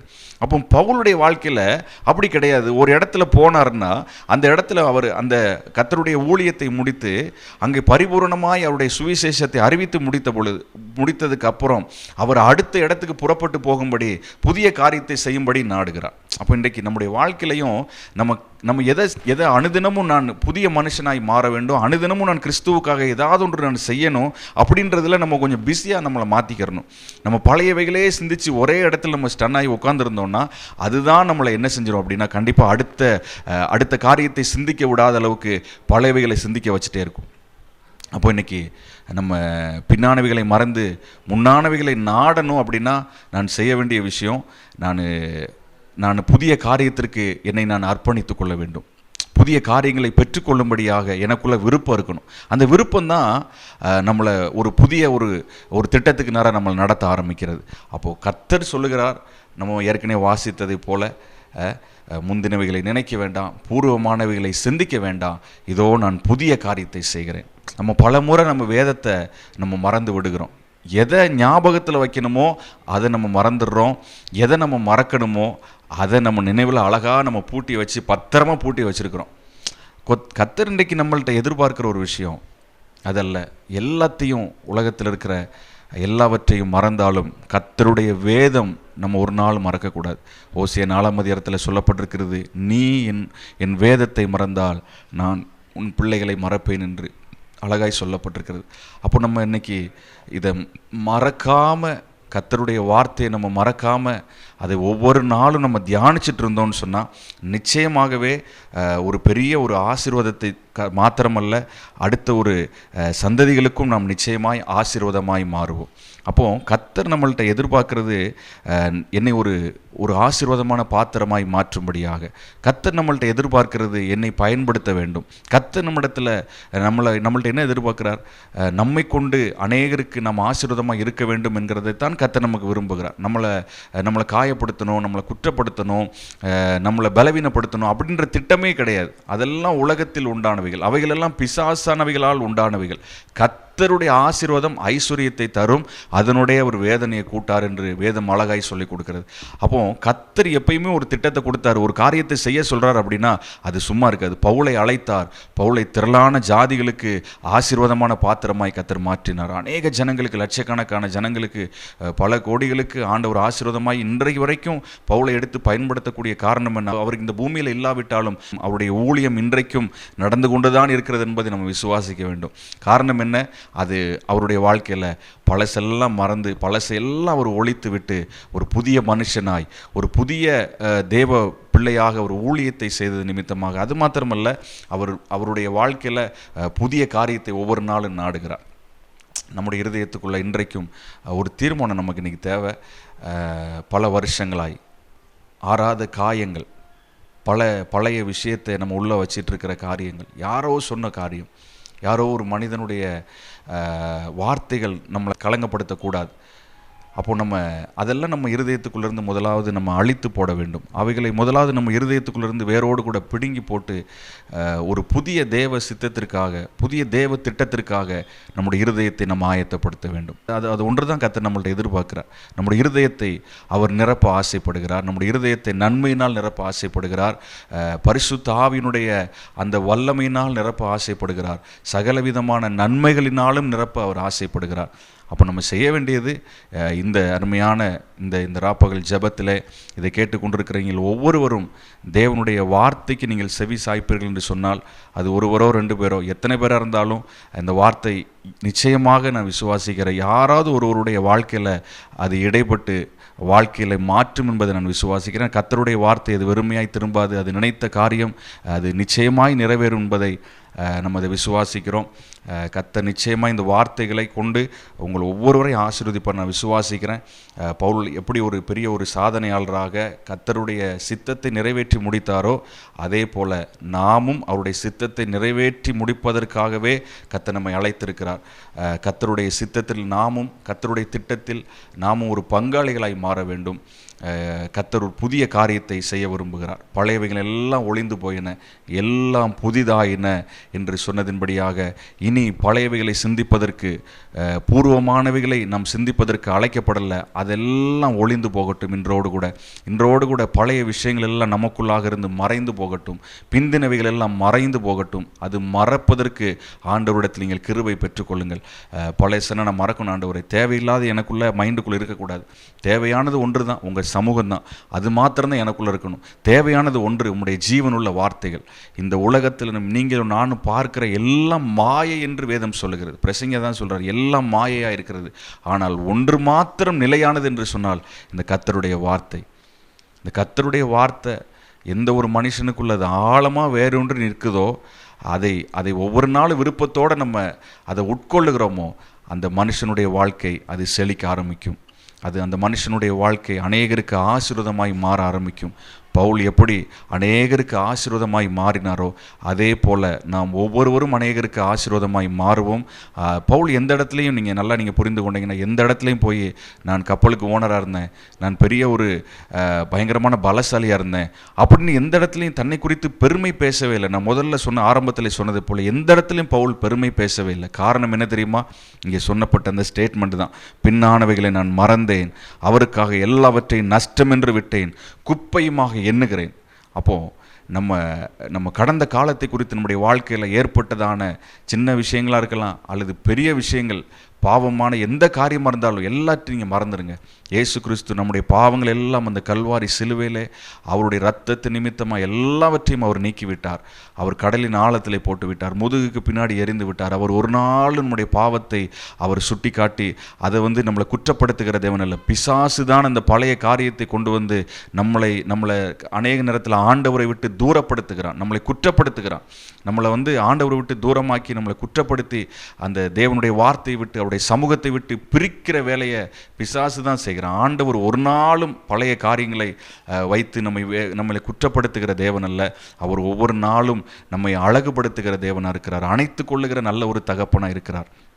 அதனால் நம்ம செய்ய வேண்டிய ஒரே ஒரு முக்கியமான விஷயம், நான் அவரோடு கூட நான் சேர்ந்து பயணிக்க வேண்டும். பூர்வமான எல்லாவற்றையும் மறந்துவிட்டு புதிய காரியத்தை, முன்னானவைகளை, மேலானவைகளை நாம் ஞாபகத்தில் கொண்டு வந்து அதை நம்ம நாடணும். ஒவ்வொரு நாளும் கர்த்தருடைய வார்த்தையை நம்ம பல வருஷங்களாக ஆண்டவர் நம்மள்கிட்ட பேசிக்கிட்டு இருக்கிற விஷயத்தை அதை ஞாபகப்படுத்தி ஒவ்வொரு நாள் நாம் பேச ஆரம்பிக்கணும். அதற்கு நேராக என்னுடைய பிரயாணங்கள் இருக்க வேண்டும், அதற்கு நேராக என்னுடைய விசுவாசம் இருக்க வேண்டும், அதற்கு நேராக என்னுடைய ஜெபங்கள் இருக்க வேண்டும். அதற்கு மாறாக பழையவைகளை குறித்தே நம்ம பேசி கொண்டிருந்தோம்னு சொன்னால் நிச்சயமாய் கர்த்தர் நம்முடைய வாழ்க்கையில் எதுவும் செய்ய முடியாது.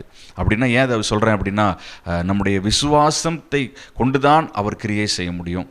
நாம் இடம் கொடுத்தா மாத்திரம்தான் அவர் அற்புதம் செய்ய முடியும். அவர் அற்புதம் செய்வதற்கு அவர் நன்மை செய்கிற தேவனாகத்தான் இருக்கிறார். அவர் இன்றைக்கும் அவர் போதுமானவராக இருக்கிறார், எல்லாவற்றையும் செய்ய வல்லமையுள்ள தேவனாக இருக்கிறார். ஆனால் நான் அதற்கு இடம் கொடுக்க வேண்டும். பவுல் அதற்கு இடம் கொடுத்தார். எல்லாவற்றையும் பழையவைகள் எல்லாம் ஒழித்து விட்டார், பழைய காரியங்கள் எல்லாம் அதெல்லாம் மறந்து விட்டார். நாம் அதே போல் ஒரு அனுபவத்துக்குள்ளே வருவோம்னு சொன்னால் கர்த்தர் நிச்சயமாகவே நம்மை ஆசீர்வதித்து உயர்த்துவதில் எந்த சந்தேகமும் இல்லை. கர்த்தர் எதிர்பார்க்கிறது ஒன்றே ஒன்று, நாம் மேலானவைகளை சிந்திக்க வேண்டும், நன்மையானவைகளை சிந்திக்க வேண்டும். அது உன்னதத்தை நம்ம உள்ளே வச்சு ஒவ்வொரு நாள் அதை நம்மை குறித்து பேச வேண்டும். கர்த்தருடைய வார்த்தை நமக்குள்ளே அது எப்பொழுதும் அது ஒரு ஜீவ ஊற்றை போல அது அநேகருக்கு ஆசீர்வாதமாய் மாறும்படி எப்பொழுதும் அது பொங்கி கொண்டே இருக்க வேண்டும். பழையவைகள் எல்லாம் மாற்றிவிட்டு கர்த்தருடைய வார்த்தையினால் நம்ம நிரப்ப ஆரம்பிப்போம்.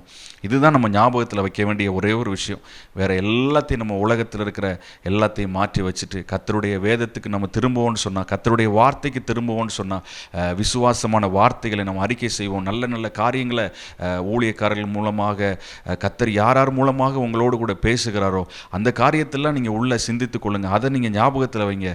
தேவையில்லாத எல்லாவற்றையும் மாற்றி வைத்து விடுங்கள். கர்த்தர் பேசுகிறவைகளை நீங்கள் இன்றையிலிருந்து ஒரு தீர்மானத்தோடு கூட, கர்த்தர் என்கிட்ட பேசுகிறத, இந்த தேவனுடைய வார்த்தை தான் எனக்குள்ளே அது ஆழமாக பதிஞ்சிருக்கும், மற்றதெல்லாம் நான் ஒதுக்கி வைக்கிறேன், அது எனக்கு தேவையே இல்லை அப்படின்ற ஒரு தீர்மானம் எடுப்போம்னு சொன்னால் கர்த்தர் நிச்சயமாக அவர் பெரிய காரியத்தை செய்ய அவர் போதுமானவர் இருக்கிறார். நம்ம ஜெபிக்க போகிறோம். நிச்சயமாக இந்த வார்த்தை ஒவ்வொருவருக்கும் ஆசீர்வாதமாக இருக்கும் நான் விசுவாசிக்கிறேன். இதை பார்க்குற நீங்கள் ஒவ்வொருவரும் ஜெபம் பண்ணுங்க. கர்த்தர் உங்களோடு கூட பேசியிருக்கிறார். இந்த வார்த்தை உண்மையுள்ள வார்த்தை. இந்த வார்த்தை ஜீவனுள்ள வார்த்தை. ஸோ கர்த்தர் அநேகருடைய வாழ்க்கையை மாற்ற விரும்புகிறார். நம்ம எல்லாரும் கண்களை மூடி நம்ம ஜெபிக்கலாம். தேங்க்யூ லார்ட், நாங்கள் உமக்கு நன்றி சொல்லுகிறோம் ஆண்டவரே. நீர் எங்களோடு கூட பேசின நல்ல வார்த்தைகளுக்காக நாங்கள் உம்மை துதிக்கிறோம். உம்முடைய வார்த்தை அப்பா ஸ்தோத்திரம் உயிர்ப்பிக்கிறதா இருக்கிறது ஆண்டவரே. உம்முடைய வார்த்தை ஜீவனுள்ளதாக இருக்கிறது.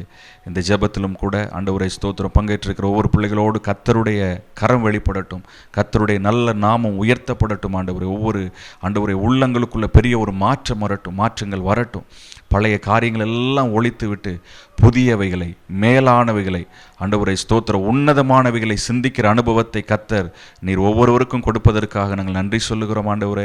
அப்படியாப்பட்ட பலனை பரிசுத்த ஆவியினர் ஒவ்வொருவருக்கும் இந்த வேலையில் நீ தந்தரல வேண்டுமா நாங்கள் செபிக்கிறோம். இந்த வார்த்தையின் மூலமாக அப்பா உமக்கு நாங்கள் நன்றி சொல்லுகிறோம். உம்முடைய வார்த்தை ஆவியாயும் ஜீவனாயும் இருக்கிறது ஆண்டவரே.